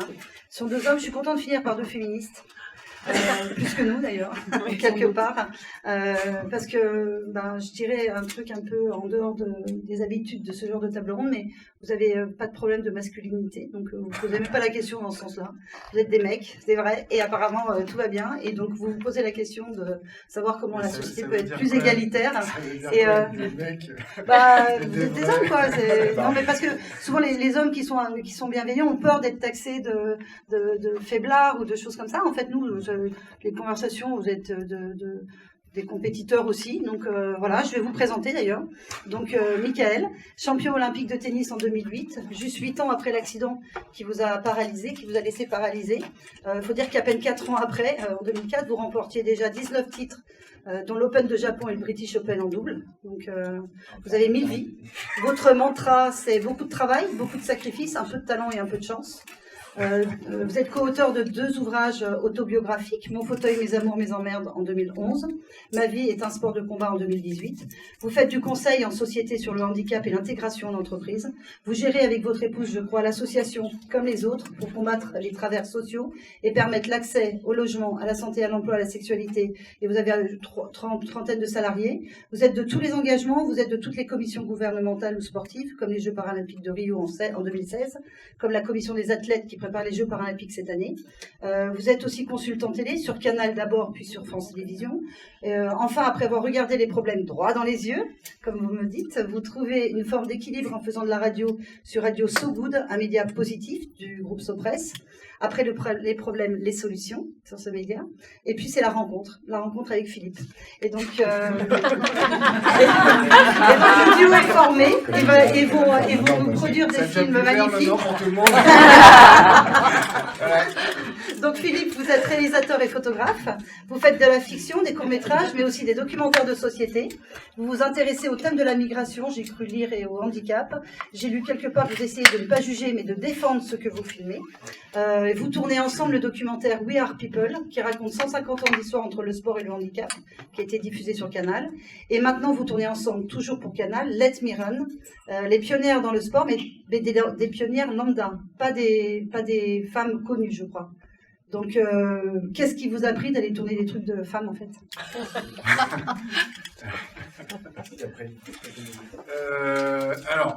Il va y avoir... En fait, on va essayer de raconter l'histoire de comment le sport a pu avoir une influence sur l'évolution de la condition des femmes depuis l'Antiquité jusqu'à aujourd'hui. Et de savoir si le sport a été un levier.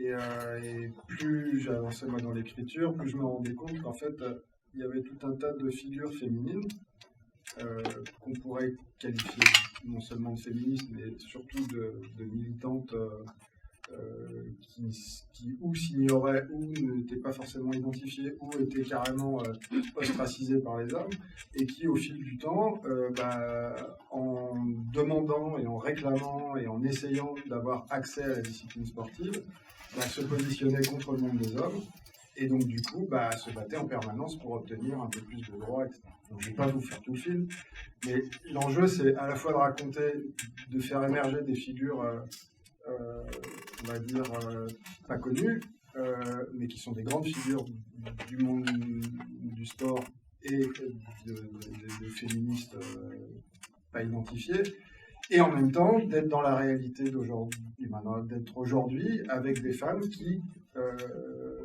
dans le monde continuent ce combat et utilisent le sport pour faire avancer les droits des femmes, aussi bien en Europe qu'en Afrique, c'est déjà pas mal, et aux États-Unis, bon bref. Et Michael, vous croyez beaucoup à la valeur du sport pour faire bouger les sociétés, les mentalités. Vous m'avez beaucoup parlé de ce point-là lorsqu'on s'est... c'est un outil politique et social ultra puissant, en fait, le sport. C'est-à-dire qu'en France, comme dans d'autres pays, on n'a pas mesuré à quel point c'était un outil aussi fort. On parle un peu d'éducation physique, on essaie de mettre un peu plus de sport à l'école. On investit pas mal sur les jeux, mais qu'est-ce qui va en rester après en termes d'héritage? Le constat qu'on a fait avec We Are People, c'est que finalement, c'est peut-être le sport qui a été l'outil politique le plus puissant pour nous permettre, nous, personnes handicapées, d'accéder aux droits. C'est pas tout ce qui a existé à côté de ça, mais c'est finalement purement le sport. Et souvent, voilà, dans l'histoire, ça a été un outil qu'on n'avait pas identifié sur le moment et qui a permis à des populations de s'émanciper. C'est ce qu'on va évidemment regarder autour de Net Miron. Et la question d'être des hommes féministes, en fait, c'est une blague. Non, mais nous, bien sûr. Mais en fait, pour nous, c'est même pas une question. C'est-à-dire que c'est la question de la place de l'individu, c'est la question de l'égalité, c'est la question de la justice, c'est la question de la lutte contre les discriminations. Vous parlez des rédactions. Pour moi, vous n'êtes pas du tout. Alors, moi, je suis admiratif de vos parcours, pas parce que vous êtes une femme, parce que moi, j'aurais aimé avoir vos compétences. Moi, je suis un usurpateur, je me suis fait un peu sur le tard. Non, mais je me suis fait. Non, c'est pas ça. C'est pour le coup, moi, j'ai entendu et j'ai rencontré, et pas dans les plus grosses rédactions, et pas là où les femmes sont les plus puissantes, mais que vous n'êtes pas représentatif de ce qui se passe dans ces rédactions. Vos parcours, ils sont atypiques. Et pas en tant que femme, mais au sein justement de l'État à laquelle vous appartenez dans ces médias-là. Et la réalité, c'est que ce que vous avez intégré, ce que vous avez dominé, ce qui vous a peut-être rendu plus forte parce que vous avez travaillé plus, parce que vous aviez ces capacités-là, la plupart du temps, ces femmes-là, on les laisse sur le carreau. Et en fait, c'est exactement le même constat que nous on fait avec mon association et puis dans les combats qu'on mène autour de la question du handicap et de la place des personnes handicapées dans la société, hommes ou femmes, là pour le coup. C'est que la plupart du temps, la majorité des gens, on les laisse sur le carreau. Il y a quelques exceptions sur lesquelles on va communiquer, qui vont être les plus médiatisées, et peuvent autant aider la cause que la desservir. Alors je ne dis pas que vous desservez la cause des femmes, loin de là, mais c'est qu'on doit être extrêmement prudent à mon sens, et moi j'en suis le premier responsable, la première victime. C'est-à-dire que moi je rassure beaucoup de gens sur la question de notre place, de la légitimité des personnes handicapées dans les médias, et en réalité on oublie que derrière, en fait, la plupart, ils n'y ont pas accès, que la plupart s'auto-censurent. Vous n'avez pas de CV de femmes, j'imagine que vous avez encore moins de CV de personnes handicapées, c'est exactement la même chose. Et donc, le constat aujourd'hui, vous avez raison de parler des prochaines générations, c'est effectivement faire ce que vous faites, parce que vous êtes d'abord les premières concernées, parce que les premières discriminées, mais que ce n'est pas que votre problème. Et de la même manière, nous, on a besoin que ce ne soit pas que les personnes handicapées qui... Non mais en tout cas, c'est la raison, moi, c'est la raison de mes engagements sur ces sujets-là. Il n'y a rien de plus insupportable d'attendre des femmes de défendre leur cause, des handicapés leur cause, des noirs leur cause. Et en fait, non. En fait, c'est un problème plus global de société dans laquelle on veut vivre, de rapport à l'humanité.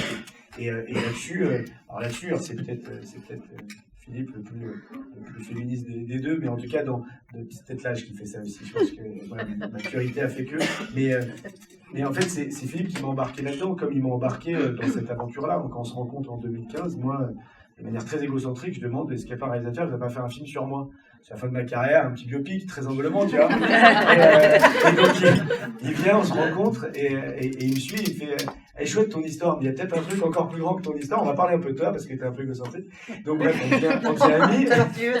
devient amis, et on monte ensemble cette boîte de prod, des gros films. On se dit, en fait, Et c'est-à-dire que là, le sport est un outil, mais il n'y a pas que le sport, il y aura plein d'autres films qu'on va faire, et pas que des docs, des fictions, des séries, peu importe.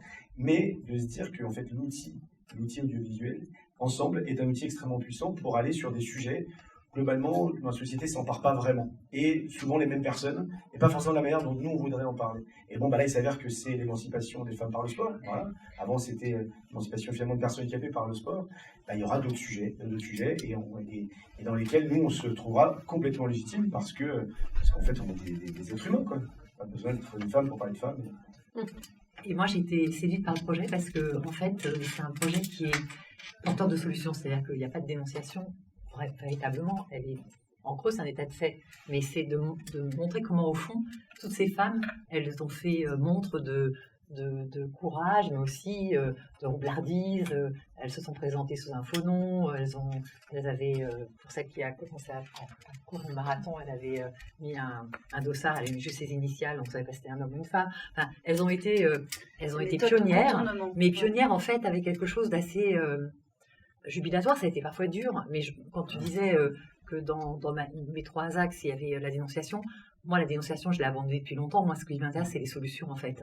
C'est comment est-ce que Sarah Baruch va mettre en place des solutions pour essayer de faire en sorte que les féminicides diminuent. En fait, c'est ça qui est intéressant, parce que sinon, les choses se cristallisent et se crispent, alors que je pense que dans une société moderne, il y a des hommes et des femmes, et ce sera toujours comme ça, il faut que ça fonctionne. Donc, c'est qu'est-ce qu'on peut mettre en place pour que ça fonctionne.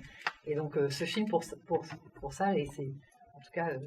moi, ce que j'espère, mais de ce que j'ai lu, je sais que ce sera ça, c'est un film qui sera aussi jouissif à regarder, parce qu'on se dira, au fond, quand on veut sa place, on peut la prendre. Voilà. Après, il y a celles qui sont derrière, mais je pense qu'on a quand même besoin de rôle modèle, on a quand même besoin de montrer dans la société des femmes qui réussissent. Quand on fait une Zaya Ziwani, qui est chef d'orchestre, il n'y en a quasiment pas en France, et en plus qui est d'origine algérienne. Quand on fait, tu parlais de Vivante, mais là j'ai 2 docs avec Sabrina Van Tassel, elle a fait un documentaire sur cette femme Mélissa Lucio, au Texas, qui a été condamnée à mort, accusée d'avoir tué sa petite fille de 2 ans parce qu'elle était pauvre et hispano, et en fait, grâce à une campagne d'impact incroyable, elle a été libérée. Donc, et le procureur en tôle. Et donc, restituer les femmes dans leurs droits, c'est aussi important, c'est de les défendre quand elles sont injustement condamnées. Là, elle travaille sur un film sur les Amérindiennes, qui est un scandale absolu aux États-Unis, où il y a 10 fois plus de femmes qui sont victimes de crimes que dans la société nord-américaine. Il y en a 1 sur 3 qui est violée, 1 sur 10 qui disparaît. Le FBI commence seulement à s'y intéresser. Donc voilà, il y a restituer les femmes dans leurs droits, mettre en avant des femmes qui sont des rôles modèles et qui ont un pouvoir auquel on peut s'identifier et qui portent pour toutes les autres. Je trouve que ça, c'est très important, et qu'on est obligé de faire ces 3 choses-là et de les mettre derrière la caméra pour qu'elles puissent apporter une autre voix et un autre discours autour de ces problématiques-là. Voilà, je pense que c'est les 3 axes qu'il faut soutenir, et ça marche pour les films de sport comme pour tous les films, et ça marche pour le cinéma, et ça pour marche la diversité, pour le handicap, et aussi sur tous les sujets de société, bien sûr. Et je peux rajouter un dernier truc. Oui, j'ai une question à ça. Quand je parlais tout à l'heure de ces figures d'un féminisme pas connu, en fait, je pense qu'on peut être certain à connaître un peu l'histoire des différentes vagues du féminisme, première, deuxième vague, etc., avec les figures que tout le monde connaît, que ce soit en France, aux États-Unis, etc. Mais ça, pour moi, j'avais aussi envie de faire émerger d'autres portraits de femmes. Et le sport est une discipline dans laquelle souvent les sportifs et les sportives sont absolument pas valorisés dans la société dès qu'ils parlent d'autre chose que de leur performance. Et ça, je trouve ça très agaçant. C'est souvent le cas. Souvent, les commentaires qui sont faits sur les sportifs, moi, je trouve, on leur donne pas beaucoup la place pour réfléchir à d'autres trucs que leur propre sport. Bon, après, ça n'engage que moi. Et je trouvais dommage que de pas... Juste complète, pardon, je crois qu'Amandine, elle fait beaucoup de reportages très humains, justement, pas que sur la... tu fais des portraits sur des sportifs... elle élargit justement l'aspect... mais ça reste quand même axé sur la performance. Parce que je sais qu'elle fait des... Sur des grands sujets de société. Mohamed Ali, par exemple, fait partie des rares figures du monde du sport qui s'est positionné à un moment donné de manière très forte sur le plan politique. Est-ce qu'on en connaît beaucoup d'autres? Je suis pas sûr. Tous ne veulent pas non plus. C'est ça que je veux dire. Qu'il se soit. Bon. Ouais, mais tous ne veulent pas non plus. Ah non, mais ça c'est un autre sujet. Évidemment, il y a plein de sportifs, même là aujourd'hui, qui ne se positionnent pas parce qu'ils ont des sponsors, parce que si, parce que ça, etc. Alors qu'ils pourraient le faire. Parce qu'en plus, c'est des figures. Bref, tout ça pour dire. Moi, je crois qu'il y a des figures très fortes qui vraiment ont fait avancer les choses autant que ce qu'a pu faire Simone de Beauvoir ou d'autres. Quand on voit que des femmes qui se sont battues pour donner accès aux femmes de pouvoir courir le marathon, par exemple, jusque dans les années 60, c'était interdit. Les femmes n'avaient pas le droit de le faire. Mais c'est un truc de dingue quand on y réfléchit. Le football féminin, s'il est dans l'état où il est là aujourd'hui, c'est parce que dans les années 30, les hommes ont décidé que les filles qui étaient en train de monter des fédérations, de commencer à jouer, à remplir les stades, etc., ont dit « Ah non, attendez, il faut que vous arrêtiez tout de suite. Pendant 40-50 ans, le foot féminin a disparu. » Bon, donc on est bien sur un truc avec des femmes qui se battent, qui essayent de faire émerger une parole, mais qui ne sont pas valorisées pour le combat féministe qu'elles mènent. Et le film, potentiellement, peut peut-être faire émerger 2-3 figures. Il crame. Alors, je partage pas totalement ton point de vue, parce que je pense qu'au contraire, on donne aujourd'hui la parole aux sportifs. Alors, certains veulent pas pour un sponsor, mais quand même, il y en a certains qui prennent la parole, qui s'engagent politiquement, etc. Et le dernier truc que je voulais dire, j'étais intéressée par ce que tu as dit tout à l'heure, on travaille pour nos petites filles. Moi, je pense qu'on travaille déjà pour la génération qui a une vingtaine d'années, mais enfin, l'évolution que moi, ça fait 27 ans que je suis dans ce milieu, que je constate aujourd'hui, je trouve qu'on est quand même à un niveau super rassurant. La question aujourd'hui de parité se pose vraiment plus, en tout cas dans notre rédaction. Je sais que c'est plutôt sain, mais ça se pose pas comme question, les garçons. Et je trouve que c'est très bien d'avoir une vraie parité homme-femme parce qu'on travaille mieux ensemble. Qu'on n'est pas non plus à ces postes-là seul, et moi la seule sororité, j'y crois pas trop. Je pense que c'est plutôt salutaire et que ça marche quand on est avec des garçons et des filles, et c'est comme ça que ça fonctionne. Et moi je vois les relations qu'ont nos salariés ou pigistes, que ce soit des garçons ou des filles, ils se posent plus la question de savoir si c'est une fille qui va faire l'émission, si c'est elle qui est red chef, si elle est chef d'édition, si c'est elle qui présente, qui fait le sujet. C'est assez naturel et moi je trouve ça super bien. Alors encore une fois, je me sens pas faire de lance de la cause féminine ou venez les filles à Eurosport, je vais prendre que des filles, etc. Non, parce que je pense que dans tous les domaines de la société, dans toutes les entreprises, on veut des gens qui savent, on peut former des gens qui sachent faire leur boulot, qu'ils écoutent, etc. Mais on a tous un petit rôle à jouer à tous les niveaux, mais je trouve que ça évolue super bien. Je sais pas, Caro, tu vas voir, mais voilà, c'est. Moi, je suis assez d'accord avec ce que tu dis. La jeune génération, c'est-à-dire qu'on a besoin d'hommes. Et en même temps, c'est grâce ces combats-là, on a besoin. C'est grâce aux hommes qui nous ont aidés, et c'est grâce à des sujets, à des filles qui ont effectivement et ouvrir. Si on n'est que entre nous pour défendre cette cause.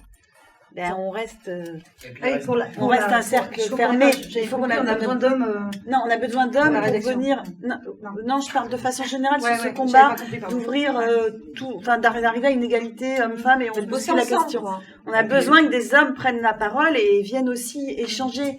Les tables rondes que entre femmes, c'est bien, on dénonce plein de choses, mais il faut qu'on leur donne la parole aussi. Et c'est super d'avoir Mika et Philippe qui nous expliquent qu'effectivement, si on les dissocie de ces combats-là, ben c'est perdu en fait. Bah oui, surtout que c'est pas un combat contre. C'est perdu. En fait. Exactement. Une meilleure société. Les plus beaux combats, c'est quand on est tous ensemble et on y arrive dans ce cas-là. Quand on est isolé par groupe, ça marche jamais. Pour qu'ils disent que le management au féminin est très bien. C'est aussi convaincu.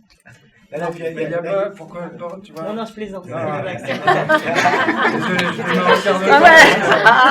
Surtout pour l'humour. Non, mais il y a un truc quand même aussi, c'est-à-dire que, et moi je suis ravi de savoir que ça évolue et que ça se passe très bien, mais moi je suis évidemment, et que ça se passe bien chez Eurosport et dans de plus en plus de rédactions sportives. Le truc, c'est que vous n'êtes pas là quand nous on est entre nous. Bah ouais. Non, mais c'est ça le truc. Et c'est important. Venez avec nous dans les vestiaires. Non, mais pas que les vestiaires. Dans les rédactions, avec les techniciens. En fait, pour le coup, et j'y prends ma part. Je suis pas le plus vertueux, je suis pas le moins con. Mais il se dit de la merde encore. Il se dit encore de la merde. Il se dit de la merde quand tu es dans une rédaction où il y a des têtes d'affiche, hommes ou femmes, il n'y a pas de problème, c'est des intouchables. Mais quand tu as la plus jeune journaliste qui doit faire ses preuves, elle, alors que l'autre ne doit pas le faire, et que le micro est coupé, et que tu entends encore aujourd'hui, le constat que tu faisais dans les années 80, moi, il n'a pas changé ce constat-là. La question de la misogynie, la question de. Non, mais c'est là où c'est important, la question du sexisme. Non, mais la question du sexisme. Le documentaire en parlait. Le sexisme, les agressions, les agressions, quand je dis agressions, sans aller jusqu'au bout, les agressions, les comportements, les mots. D'ailleurs, pas que sur les femmes, sur d'autres minorités, c'est-à-dire cette espèce de beaufrie qui n'est pas présente que dans le sport. Mais les hommes, c'est ça, c'est un problème global. Et ça n'a pas changé, ça, c'est un problème de société. Moi, je trouve que les jeunes aujourd'hui, dans une rédac, dans une régie, quand un mec de 50 ans, c'est souvent le cas, ou 60 dit certaines choses. Moi, j'ai vu des gamins de 20, 25 ans, tu vas se retourner, mais qu'est-ce que tu dis là? Tu dis la jeune génération qui va les reprendre plus, ce que je veux dire, c'est que dans ces environnements masculins, où la jeune femme est minoritaire, ce qu'on dénonçait il y a 30 ans, aujourd'hui est encore très très présent. C'est pas devenu un... Oui, franchement, ça a quand même... On le fait aussi, nous. Non, mais... Je sais bien, j'ai fait ça avec vous. Il y a juste une différence majeure, c'est qu'aujourd'hui, la jeune femme, si elle décide de dire que ça n'est pas OK, elle peut le faire et elle peut être entendue. Et ça fait une différence énorme. Et elle osera le dire. Ouais, enfin, elle peut être entendue, pas complètement. Et puis, écoute, moi, je travaille dans un groupe, je peux te dire, où Maxime Sada a signé toutes les chartes sur l'inclusion, la parité, le harcèlement, etc. Qu'est-ce qui venait du Républicain Lorrain? J'étais à Metz hier, et donc le Républicain Lorrain, tu avais 2 journalistes. C'est une responsabilité sociétale. Bien, mais je suis d'accord. Mais encore une fois, là, on parle de grands groupes qui ont des engagements depuis très longtemps, avec à leur tête un certain nombre de femmes de pouvoir, qui sont mobilisées sur ces sujets, mais aussi avec des hommes qui l'ont fait. Quand je suis avec cette jeune journaliste qui est plutôt elle, qui est derrière la caméra, et là, le mec, parce qu'il trouvait ça drôle, c'est toi qui as présenté, qui est arrivé, qui était en jogging, qui était avec un pull, en gros, qui est son pull où elle se balade avec, qui était pas maquillée, et qui est là, et qui est super mal à l'aise pour le faire. Ça fait rire le mec, j'entends le mec de la rédac, et le jeune journaliste qui, normalement, lui, tient pas la caméra, mais juste parce qu'aujourd'hui, c'était son délire. Elle, si elle rentre après le truc, là, vous me faites chier, vous allez faire ça, et ben en fait, il le voit plus sur le terrain. Et c'est quand même aussi la réalité, encore une fois, je pense, d'un certain nombre de rédactions. Je voudrais qu'elle te réponde. Bonjour, je suis journaliste sportive et il y a 3 ans j'ai cofondé l'association Femmes Journalistes de Sport avec Laurie de l'Hostal.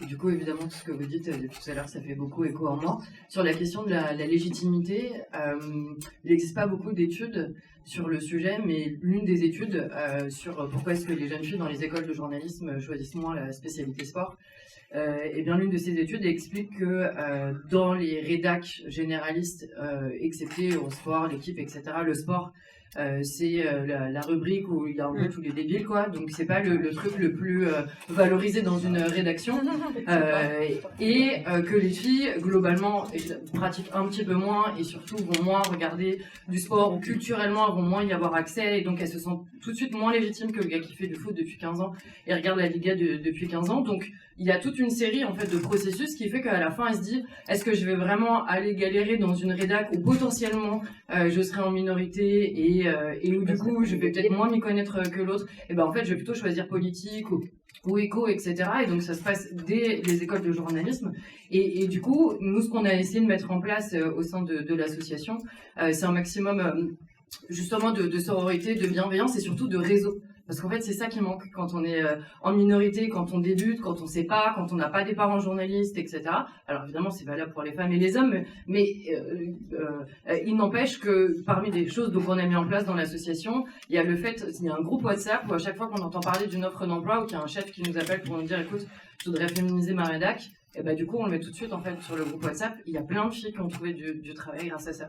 Donc c'est très bête. Alors, un groupe WhatsApp, c'est très simple, mais il n'empêche que ça a eu un vrai impact sur la carrière de pas mal de filles. Et parce que, en fait, j'avoue que c'est hyper dur, même si je l'entends, hein, c'est hyper dur d'entendre je voudrais bien recruter des femmes, mais elles postulent pas. Quand nous, on a du coup toutes les jeunes femmes de l'association qui nous disent j'ai envoyé 200 CV, et personne me répond. Et du coup, nous, on est entre les deux. Et donc, du coup, pour essayer de faire en sorte que ça n'arrive plus, on a mis en place un annuaire sur le site internet de l'association où donc si quelqu'un veut chercher une spécialiste de tennis dans le Lot-et-Garonne, potentiellement il peut le trouver tout simplement sur le site de l'association. Et l'année dernière, on a fait signer une charte à un peu plus de 60 médias en France pour qu'ils s'engagent à embaucher davantage de femmes et que ça se passe mieux pour celles qui sont en rédaction. Et Laurie Delostel dit souvent avec ironie qu'on aura vraiment gagné quand on verra qu'il y a des filles nulles à certains postes. Ça voudra vraiment dire qu'on sera à égalité avec les hommes. C'est pour ça Giroud. Voilà, alors c'est pas de elle l'a répété. Et on a quelques exemples d'ailleurs. Mais ouais, on a quelques exemples effectivement. Mais non, mais du coup tout ça pour vous dire que, en tout cas, on a vraiment vu avec l'association, on est à peu près 3000 journalistes de sport en France, il y a à peu près 300 femmes, et on est un peu plus de 250 dans l'association, dont une cinquantaine de femmes qui sont pas encore reconnues dans la profession, qui sont encore des étudiantes, mais qui nous remercie tellement, en vérité, de tout ce qu'on a mis en place dans l'association. Quand tu adhères et que tu es une jeune fille, si tu veux, tu peux avoir une marraine. Et donc, tout d'un coup, tu veux faire de la télé, etc. Ça peut être Vanessa Lemoine, ta marraine. Et en fait, juste, ça t'ouvre des perspectives.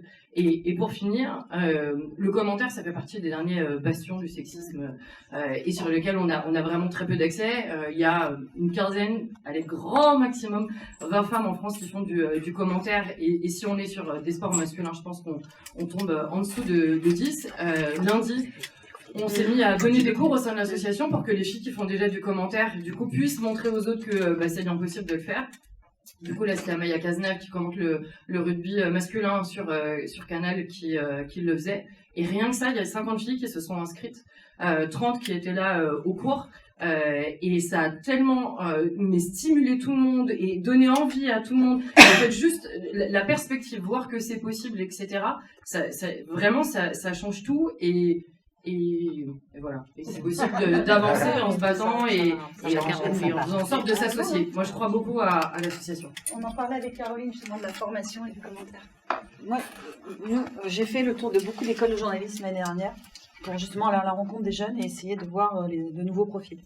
Et dans Pierre-Emmanuel Chinardet, qui est à côté de toi et qui est responsable de la section audiovisuelle et l'UPJ, on a eu une après-midi tous ensemble. Je n'avais que très peu de jeunes femmes qui venaient se présenter à ce moment-là dans ces écoles. Sur 10 personnes qui venaient me voir, il y avait deux femmes. Mais ils ont expliqué pourquoi tout à l'heure, il y en avait pas. Elles ont aussi le droit de ne pas avoir envie. Oui, voilà, exactement. Et quand j'ai rencontré dans les couloirs, je leur disais, vous n'avez pas envie de venir faire du sport, ça, c'était pas vraiment l'objectif premier, en fait. Alors après, j'ai pas été chercher pourquoi, etc. Mais le constat est là, c'est qu'il n'y a pas non plus une parité, une égalité parfaite dans les écoles de journalisme, loin de là. Pareil, on sort le 10 avril prochain, on va mettre à l'antenne sur Canal l'émission Au Micro, qui part d'une idée de Thomas Sénécal, le directeur, d'aller chercher les nouveaux commentateurs justement de sport de demain. Et donc on a ouvert ça au public, tout le monde pouvait s'inscrire. 10 000 inscrits, écoute bien, 300 femmes sur les 10 000. Oui, parce que peut-être qu'il faut la valeur du rôle modèle est importante. C'est pour ça que j'ai pris le temps et c'est pas habituel. J'ai passé du temps à vous présenter parce que c'est la valeur de l'exemple et montrer. Elles sont incroyables, mais elles vont être aussi bienveillantes, elles vont nous accompagner. Je dis pas de prendre les mauvaises, je dis pas ça du tout. Non, mais il y a aussi personne ne peut s'autoriser ça. Mais en tout cas, c'est que les femmes s'autorisent à dire peut-être que je peux y arriver, je vais me sortir les tripes, je vais y aller, et peut-être que je peux y arriver. Si elles voient une porte fermée et que c'est non, c'est trop d'adversité, c'est trop compliqué. Et dans le sport, il faut aller chercher ces rôles modèles, il faut avoir des... qu'est-ce qu'on a nous? On a une Pauline Desroulèdes, ouais. Une Amandine Henry en production, Marie-Jo Pérec, une Laure Manodou. Enfin, ces femmes-là, il faut les mettre en avant. Puis les productrices, c'est pareil, il y a des productrices qui produisent du sport. On a une Saga Blanchard qui nous produit une série sur Prost. On a une Myriam Bey qui nous a produit le Wenger. Elle nous a produit un doc sur Giroud qui arrive à l'antenne là bientôt. On a Caroline Delage qui nous a fait 11 de légende et qui produit l'Amandine Henry. On a Ikram Shikesh, pardon, qui est là, qui, elle, s'intéresse justement à des choses qui ont à voir avec la société. Elle a fait ce magnifique documentaire Baby Foot sur Amel Majri, où elle pose la question de la maternité dans le sport quand on est une femme, pour faire bouger les lignes et pour conscientiser une problématique qui n'avait pas été jusque-là. Donc voilà, voilà, chacun doit prendre sa part et il nous faut des rôles modèles, il nous faut des femmes inconnues mais qui ont des trajectoires incroyables, il nous faut des réalisatrices qui s'autorisent et il nous faut des productrices qui accompagnent à la fois des hommes et des femmes et on va y arriver. Hein. Merci, je ne sais pas s'il y a encore des questions. Non, oui, pardon. Non, juste un des domaines en sport, pas que documentaire, mais en sport où on a énormément de progrès à faire collectivement, c'est un vrai problème collectif, c'est dans la réalisation des matchs en direct, dans la réalisation des émissions de plateau, où il y a très peu de femmes réalisatrices. Très très peu. Moi, avec l'émission La Maison des Maternelles, de temps en temps, on a une femme qui vient réaliser. Et c'est difficile parce que je vois bien une hostilité de ceux qui sont en poste, qui sont tous des hommes, et qui sont en plus très connectés les uns avec les autres. C'est une vraie famille, les réalisateurs. Et il faut absolument faire de la place, et je dis ça parce que j'en profite, puisque là on parle de sport aussi. C'est notre responsabilité, mais aussi dans les directions des chaînes, d'encourager ce mouvement-là. Il n'y a aucune raison qu'une femme ne réalise pas, avec 22 caméras, une finale de Coupe du Monde. Voilà, donc je voulais rajouter ce point-là dans les efforts à faire. Toujours en soutien, merci Jérôme. Après, je me suis fait la réflexion, on discutait avec Laurence, je me suis fait la réflexion récemment, et je me suis dit, tiens, en fait, j'ai pas regardé s'il y avait, en termes de proportion, s'il y avait plus d'hommes, de femmes, etc. Et je me suis amusé à regarder. Et j'étais content, parce que je me suis dit, je crois qu'il y a...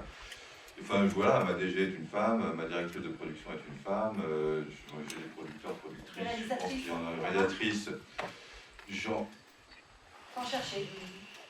Monteuse, musique originale, tu vois, chef op. J'ai plus de productrices, journalistes, ou des gens qui fabriquent des émissions, etc., rédactrices, à proprement parler. Là, comme ça, j'ai pas d'exemple. Mais je pense que ça va arriver. Enfin, c'est juste parce que ça s'est pas produit, et puis peut-être qu'on est parti jusqu'à... Ouais, bon,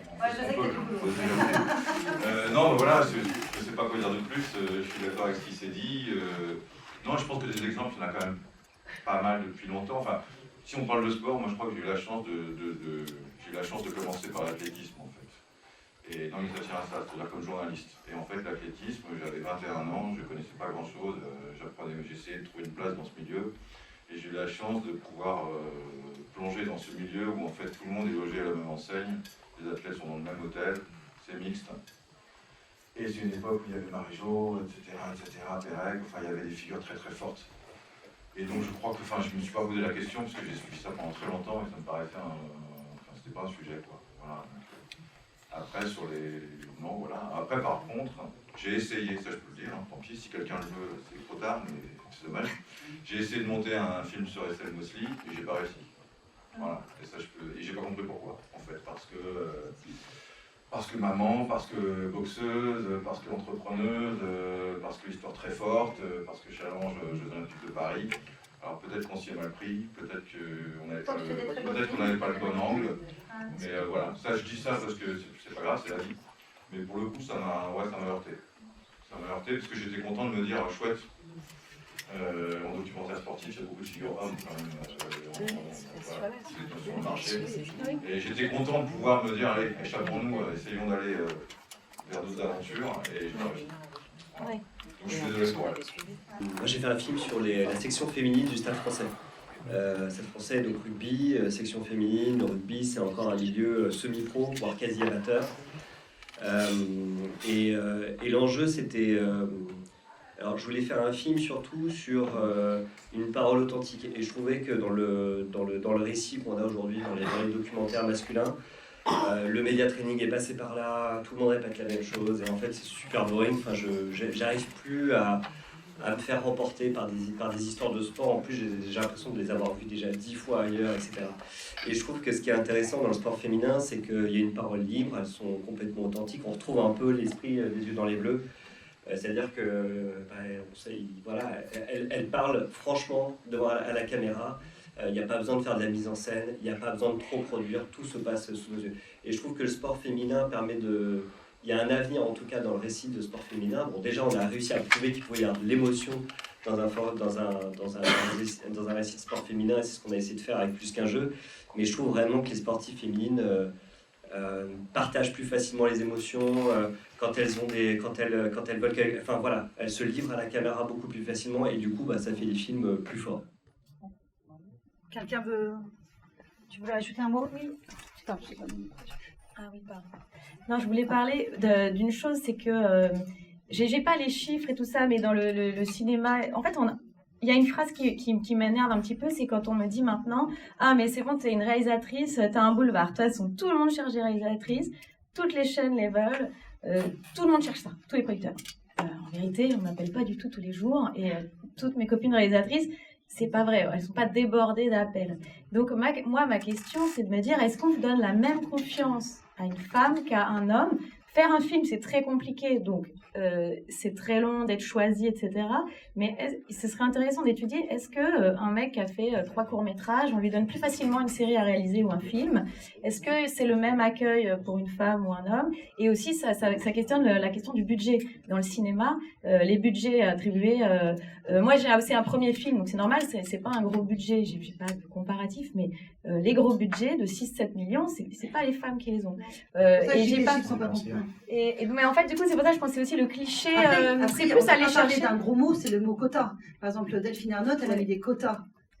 Et les femmes qui n'existaient pas, d'un seul coup, sont apparues parce qu'il a fallu chercher. Oui. C'était pas simple en chaîne, parce que les chaînes nous disaient trouve-nous des réalisatrices qui soient bankable, qui soient bonnes, qui soient talentueuses, qui aient des belles histoires. Il faut cocher toutes les cases. Mais l'histoire des quotas, moi j'étais contre, j'ai trouvé ça humiliant. Et en fait, c'est vrai qu'ils le font. En fait, non. Mais c'est surtout que j'ai l'impression qu'il y a un cliché à déconstruire, et c'est pour ça que ça va prendre du temps, et que pour moi, c'est la génération encore d'après. C'est que moi, quand j'arrive sur un plateau, on me prend pour la stagiaire. Et c'est pas méchant de la part des gens, c'est que dans la tête des gens, une fille qui arrive, c'est pas normal, c'est pas elle qui va diriger le plateau de 100 personnes. Et en même temps, c'est jamais dit méchamment, c'est oh pardon, excuse-moi, je t'ai pris pour la stagiaire. Alors soit c'est parce que je suis polie et que je dis bonjour, et que normalement quand t'es réal, tu dois arriver et faire le bonhomme et pas dire bonjour. Et je dis mais bien sûr, pas de problème. Et pourtant, je suis plus très jeune, tu vois, quand je faisais de la pub à 23 ans, je comprends que le grand chef Machino, il se dit c'est qui elle? Mais même maintenant, et là encore plus, j'ai tourné en Italie. Alors l'Italie, franchement, le sud de l'Italie... c'est hyper macho, donc j'avais une chef-op, c'est beau, hein, mais j'avais une chef-op femme qui s'appelle Evgenia Alexandrova, qui est hyper talentueuse, elle a 35 ans, les mecs ils nous regardaient avec des yeux, c'est qui ces deux filles qui sont là?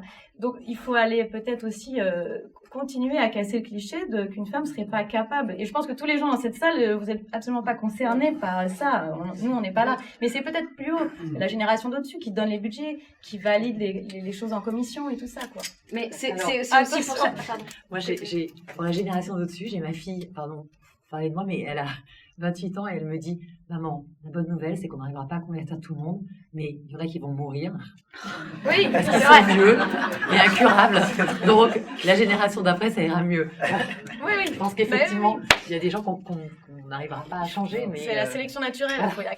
Non, mais c'est pour ça que ce que je disais au tout début, et peut-être que c'est une exception de penser, de pas réfléchir, je suis une femme ou un homme, mais j'y vais et j'essaye sans me poser la question. Et c'est aussi le message que j'essaye de véhiculer pour qu'on ne se pose pas la question.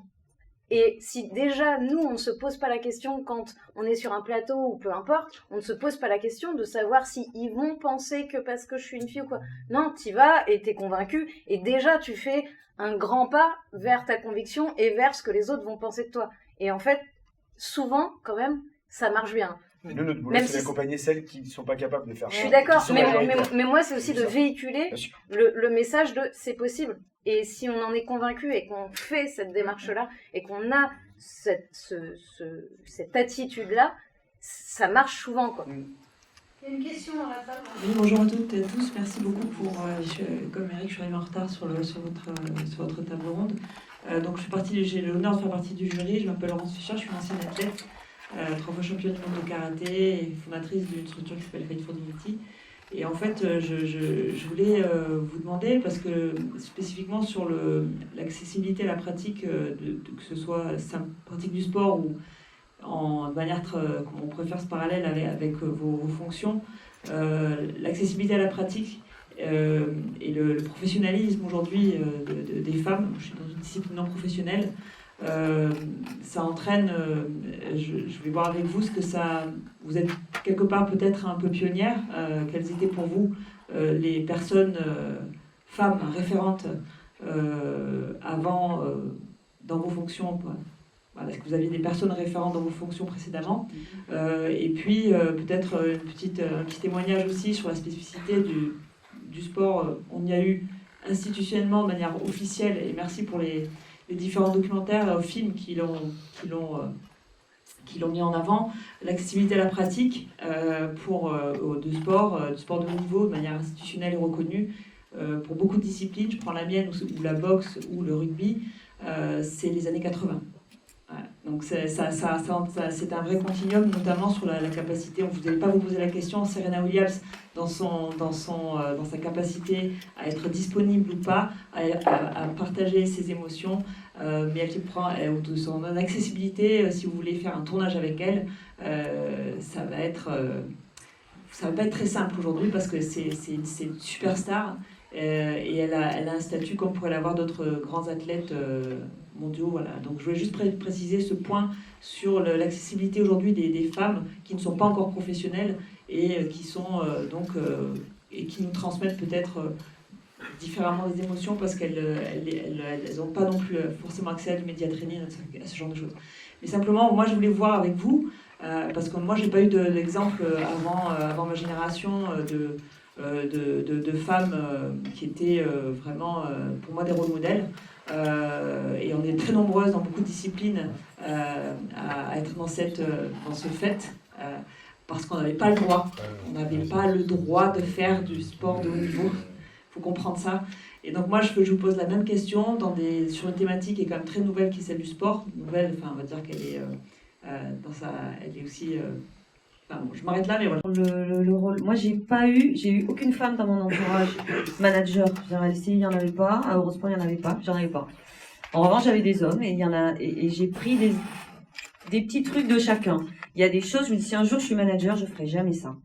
Et je ne l'ai jamais fait.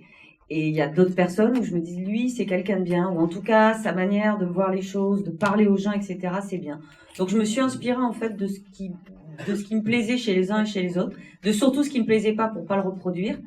Et après, j'ai fait ce que je fais moi. Enfin, voilà, je pense que j'ai mon propre style. Il se marre, mais je manage avec ce que j'ai dans les tripes, avec ma personnalité. Et voilà. Mais j'avais vraiment aucun modèle. Caro, je sais pas toi, mais... Anso, si elle l'a dit. Des modèles, oui, mais j'ai beaucoup fonctionné avec des mentors, en fait. Et des mentors qui, si je vous donne les noms, vont vous étonner parce que ce ne sont pas des féministes. Non, mais c'est pas grave. C'était Jean-Claude Dacier, mon premier mentor, et le deuxième, vous l'avez tous connu, c'était Jean-Pierre Pernaut, qui, dans leur genre à eux, n'était pas du tout... c'est le paradoxe. C'est le paradoxe. Mais j'ai beaucoup appris de ces deux hommes et j'ai cette carrière-là aussi parce que je les ai rencontrés. Vous avez saisi la chance. Quoi. Voilà, mais c'est vrai que j'ai aussi endurci ma carapace avec eux. Voilà. Mais est-ce que c'est pas ça le problème? Je l'ai pas vu comme un problème, je l'ai vu comme... Non, mais attends. Non, pas pour toi. Je cible pas, mais est-ce que c'est pas ça le problème? Tu vois, moi je suis toujours... t'es pas la première, t'es pas la dernière à le dire. Et moi je trouve que c'est peut-être un souci. Parce que finalement... je sais pas, je connais pas vos parcours respectifs, mais j'ai observé souvent que quand même, pour que certaines de mes amies ou des gens que j'ai rencontrés dans ma vie, femmes, pour pouvoir progresser dans leur parcours de vie professionnelle, elles ont dû faire la bonne copine. Ah non, pour le coup non. J'ai beaucoup pleuré dans les couloirs et dans les chiottes, comme on dit. Mais non, j'ai pas eu le sentiment d'être la bonne copine ou d'avoir besoin de la promotion canapé, si c'est ça que tu veux dire. Non, attends. Non. Ça mais attendez. Caroline, pardon, excuse-moi. Il va reformule, s'il te plaît. Je suis désolé, j'écris mieux qu'il parle. C'est pas ça, Comment créer un bad buzz? Recommence. Non, quand je dis la bonne copine, c'est face à des comportements qui relèvent du sexisme ou tu vois, qui sont de tout d'un coup, machiste, etc. Voilà, et de tout d'un coup faire en sorte on fait glisser. Ah, ça, oui. Mais en fait, c'était pas conscient à l'époque. Mais on faisait pas consciemment. C'était Non, pas non, mais attendez, conscient. attendez, je suis pas, là encore, je suis pas en train de juger. Je suis en train de poser une question. De poser une question. Est-ce que c'est pas ça le problème? Soit tu t'énerves, en ayant le risque que ta parole soit pas entendue, soit moi j'aurais sûrement fait calmement. Mais c'est ça qui est intéressant. pareil. Moi pendant 20 ans je m'en suis pas rendu compte. Mais en fait on aurait fait je la même rigolais chose et encore une fois au sein d'une autre minorité en vrai on fait la même chose. Mais là ce qui est intéressant à tout ça c'est et vous parlez de la génération d'après ça nous va très bien parce qu'on a le même combat sans abandonner quand même celle actuelle parce que quand même, on a encore plein de choses à faire. Mais ce que je veux dire non bien sûr mais ce que je veux dire c'est que en fait, on veut plus de carapace. On veut plus de larmes dans les couloirs ou dans les toilettes. En fait, tout ça, on veut pas de super-héros. On veut des rôles modèles, mais on veut pas de super-héros. Ça a changé. Non, mais il y en a encore aujourd'hui. Il y a la femme forte, l'handicapée qui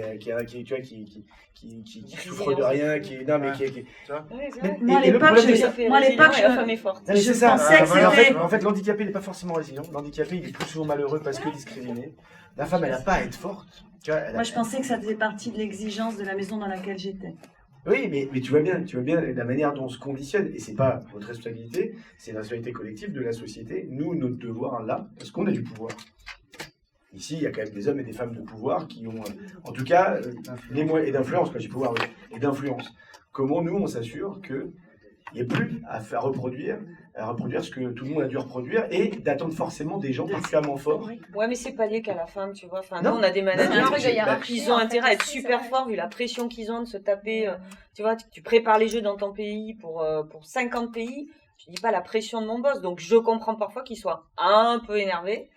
Bon, ça me retombe dessus sur moi, sur d'autres, etc. Et moi, parfois aussi, j'ai de la pression, mais c'est pas parce qu'on est homme ou femme. Je me sens pas plus forte que lui. Tu vois, Alors moi je vais parler en tant que papa. C'est à des postes de management. Je vais parler en tant que papa. Moi j'ai pas envie que ma fille ait à subir ce que vous avez subi. Et ce que vous entendez tous les jours ou ce que vous vivez tous les jours. Ça me va pas en tant qu'homme et en tant que papa. Et quand tu dis ce qu'on a subi, tu concrétises.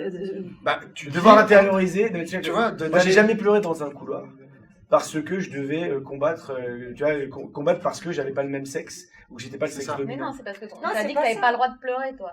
Ah oui, aussi, elle a raison, Elsa aussi. Mais donc, on parle bien d'un point de vue culturel. C'est qu'en fait. Les mecs pleurent aussi. C'est ça qu'on est en train de dire. On pleure. Et on va pleurer si tu continues à nous parler comme ça. Non, mais c'est qu'en fait, on reprochera jamais. Moi, je me prends quand même tous les jours. Ouais, mais toi, tu pleures jamais, t'es résilient, t'as rebondi très rapidement, t'es fort. Mais en fait, pour un mec comme ça, et que je ne l'ai pas décidé, parce que j'étais bien entouré, parce que j'ai une famille aimante, parce que j'ai été... Oui, mais même ma personnalité, c'est pas que génétique, c'est l'éducation, c'est les origines sociales, il y a plein de facteurs. Je ne suis de fait pas un super-héros. Et pourtant, j'ai été, moi, un des 5 super-héros d'un documentaire sur France Télé où il parlait des super-héros. Parce qu'à une époque, on avait besoin d'être mis en lumière. Ce que je veux dire, c'est que au quotidien, la majorité des gens n'auront pas accès aux choses auxquelles on a accès, notamment dans notre domaine-là. Évidemment qu'on peut, parce qu'on est juste un rédac chef ou parce qu'on a tel poste, se prendre la pression. Il n'y a rien à voir avec le fait d'être un homme et une femme, évidemment. On le voit sur des plateaux, on le voit sur des directs. Alors là, ils n'en ont plus rien à foutre. Il n'y a pas de femme-homme, là, t'es à l'antenne, tu m'as fait la merde, Et ça, et tant mieux. Tant mieux. Pas tant mieux qu'on se manager comme ça, mais c'est des choses qui arrivent. Dans nos métiers, on le sait.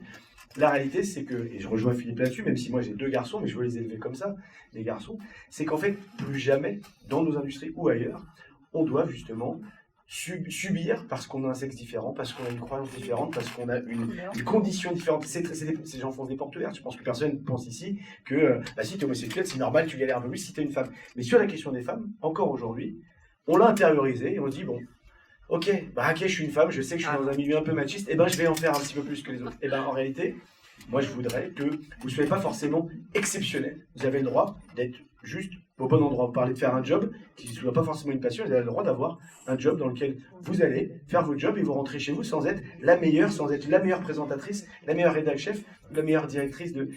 En fait, d'avoir exactement les mêmes droits. Mais on revient toujours à la question du droit. Aujourd'hui, je vois qu'on n'a pas... Non mais, C'est une évidence qu'on n'est pas, quand je ne crois pas que j'ai un monde de connexion, on n'a pas les mêmes droits. Oui, mais on n'a pas le même chemin, c'est surtout ça qu'il faut regarder. Quand tu dis il faudrait, on est tous d'accord, et c'est bien là qu'on veut aller. Mais en même temps, quand tu regardes qu'à une époque, les femmes n'avaient pas le droit de travailler, n'avaient pas le droit de signer un chèque, tu vois, il y a un moment, il y a un chemin qui s'est fait. Donc moi, mes mentors femmes, c'était des femmes qui bossaient jusqu'à 22h30 le soir dans leur bureau, qui géraient leurs enfants entre 2 rendez-vous au téléphone, qui donnaient les cartes bleues à leur fille de 12 ans pour qu'elle aille faire les courses. Ben, tu vois, elles n'avaient pas de vie parce qu'elles étaient tellement reconnaissantes d'avoir un job au poste où elles étaient, et c'était tellement pour elles quelque chose d'incroyable qu'elles étaient en sur-régime. La génération d'après, on l'a fait plus détendue. Alors, moi, je raconte toujours cette anecdote. Moi, j'avais une garde alternée, donc une semaine sur 2, j'étais au bureau, et c'est à partir de ce moment-là qu'on a commencé à se dire, bah, tiens, elle est là un peu tard, donc on va peut-être lui filer des responsabilités. Et j'avais mon voisin, qui était quelqu'un de connu, qui faisait de l'antenne. Je ne vais pas l'outer là, c'est pas le sujet, mais lui, il a eu une garde alternée à un moment parce qu'il s'est séparé de sa femme, et à 5h30, il partait en gonflant les épaules en disant « Je suis un super papa, je vais aller m'occuper de mes enfants ». Alors que nous, on longeait les murs à 19h30 en se disant « On part au milieu de l'après-midi ». Donc, c'était ça la différence. Aujourd'hui, les choses évidemment ont changé, et je parlais de la génération d'après, je pense que nos filles, elles sont plus du tout là-dedans. Elles considèrent qu'elles doivent avoir une vie équilibrée, que leurs mecs doivent prendre leur part, que les choses doivent être équilibrées, et ça avance, et c'est le chemin qui compte. Et évidemment que nous, on souhaite à personne d'avoir à intérioriser un complexe d'infériorité, avoir à se battre pour sa légitimité, mais ça a été le chemin, et c'est comme ça. Donc la société, elle bouge. Moi, je pense qu'il y a des valeurs qu'il faut rendre... je pense que la société bouge à travers la culture, et il y a des valeurs culturelles qu'il faut rendre inaudibles, et c'est ce qu'on fait aujourd'hui en revendiquant nos droits, en disant non à certaines situations, en dénonçant des pratiques qui ne devraient pas avoir lieu, et c'est ce chemin-là qui fait que les choses vont bouger. Mais honnêtement, quand on vient d'où on vient, on sait qu'on est obligé de passer par là. Et la génération d'après, et pour moi, c'est ça l'espoir. C'est moi, ma fille, elle me regarde, elle me dit, mais attends, excuse-moi, quoi. T'es pas payé le même salaire que le mec qui était là avant toi. Mais c'est lunaire. Elle me dit, tu vas aller voir avec des RH, tu vas leur demander le même salaire. Pour moi, c'est même pas inenvisageable. Et je sais qu'elle le fera pour elle. Donc, au fond, c'est ça qui compte. C'est que dans ce chemin-là, il y a un moment, les chemins se rejoignent, et que l'égalité et la parité s'installent. Et je pense qu'on est sur la bonne voie. Ça se fait pas naturellement. C'est si on prend un exemple sportif, quand tu as quelqu'un qui part avec un handicap avec 300 mètres derrière, avec un compétiteur du même niveau, il va forcément arriver après. C'est normal. Ouais, en fait, parce que il y a peut-être un truc qu'on n'a pas exprimé, mais c'est en grande partie parce que je voudrais pas que vous ayez le sentiment qu'on est en train de vous renvoyer.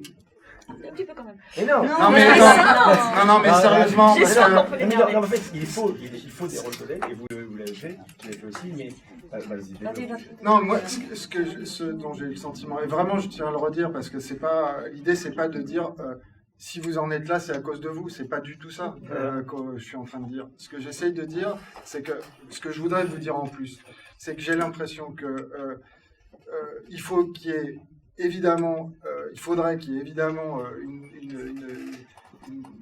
la possibilité de travailler entre nous, garçons et filles, hommes et femmes, et tout ce qu'on veut, mais qu'il y ait aussi une part des hommes qui à un moment donné baissent pavillon et disent attendez, stop, on arrête les conneries, ça fait des siècles et des siècles que ça fonctionne comme ça, on va dans le mur, etc. Bon, le problème, c'est que là, on est dans une période où on voit bien que même si on voit plein de sources de progrès, que les droits sont acquis, aujourd'hui les droits sont acquis, mais en sous-texte, sous le tapis, en fait, c'est pas du tout ça qui se passe. Et que depuis tout à l'heure, je nous écoute et on est là et c'est super parce que voilà, on discute de plein de choses intéressantes. Moi, je dis beaucoup de conneries sûrement, mais ce que je voudrais dire, c'est qu'on n'est pas représentatif de la société française. C'est sûr. On n'est mais vraiment pas représentatif de la société française. Et que quand bien même on a de bonnes intentions, on est tous en train de se dire il faudrait qu'on aille voilà, par là, etc. La majorité des Françaises et des Français pensent pas du tout comme nous. Aujourd'hui encore. Et quand on regarde un peu, je vais vous donner un exemple tout bête, hein, ça fait à peu près 1 an et demi que je me suis mis, on en a parlé avec Françoise, à l'intelligence artificielle. Quand on regarde, et puis si je tape un prompt, tout le monde sait ce que c'est qu'un prompt à peu près. Je tape un prompt, je voudrais une femme qui marche dans la rue, etc. Juste ça, une femme qui marche dans la rue. La première image qui va sortir est une image ultra sexualisée d'une femme avec des formes comme dans tous les magazines qui font bander les mecs, parce que c'est quand même ça, et c'est là où je voulais en arriver. C'est-à-dire que la génération là, dont on pense que ça va être la génération qui va faire avancer les choses, etc., celle de 20-25 ans, oui. Mais celle qui est là, geek, qui a 14 ans et qui se met sur l'AI et tout ça, elle, à mon avis, on va se prendre un truc dans la gueule, mais alors... qui peut vraiment être inquiétant, parce que quand on voit que ces images-là sortent et que c'est que des super pépés, excusez-moi du terme, et que c'est vraiment... on se dit, mais merde, l'ordinateur, là, l'intelligence est en train de nous renvoyer une représentation de ce que doit être la femme. En fait, l'algorithme est fait par des mecs. Pondéré majoritairement par les hommes. C'est 88% des hommes qui pondèrent et qui s'occupent de la cybercriminalité. Donc ça, c'est un autre débat en fait. C'est le prochain débat pour la prochaine génération.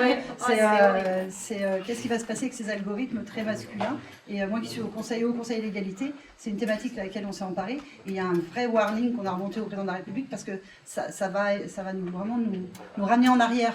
Et il y a un rapport qui a été remis par le Haut Conseil sur la masculinité, le masculinisme virulent des jeunes générations. 8-20 ans, je crois, où d'un seul coup, la femme, c'est normal qu'elle reste à la maison, c'est normal qu'elle s'occupe des enfants, c'est normal qu'elle se remet un PV, c'est normal. Et tout ça, c'est dans tous ces algorithmes sur lesquels on utilise et on travaille tous les jours. Prochain débat. Sur cette note. Merci beaucoup.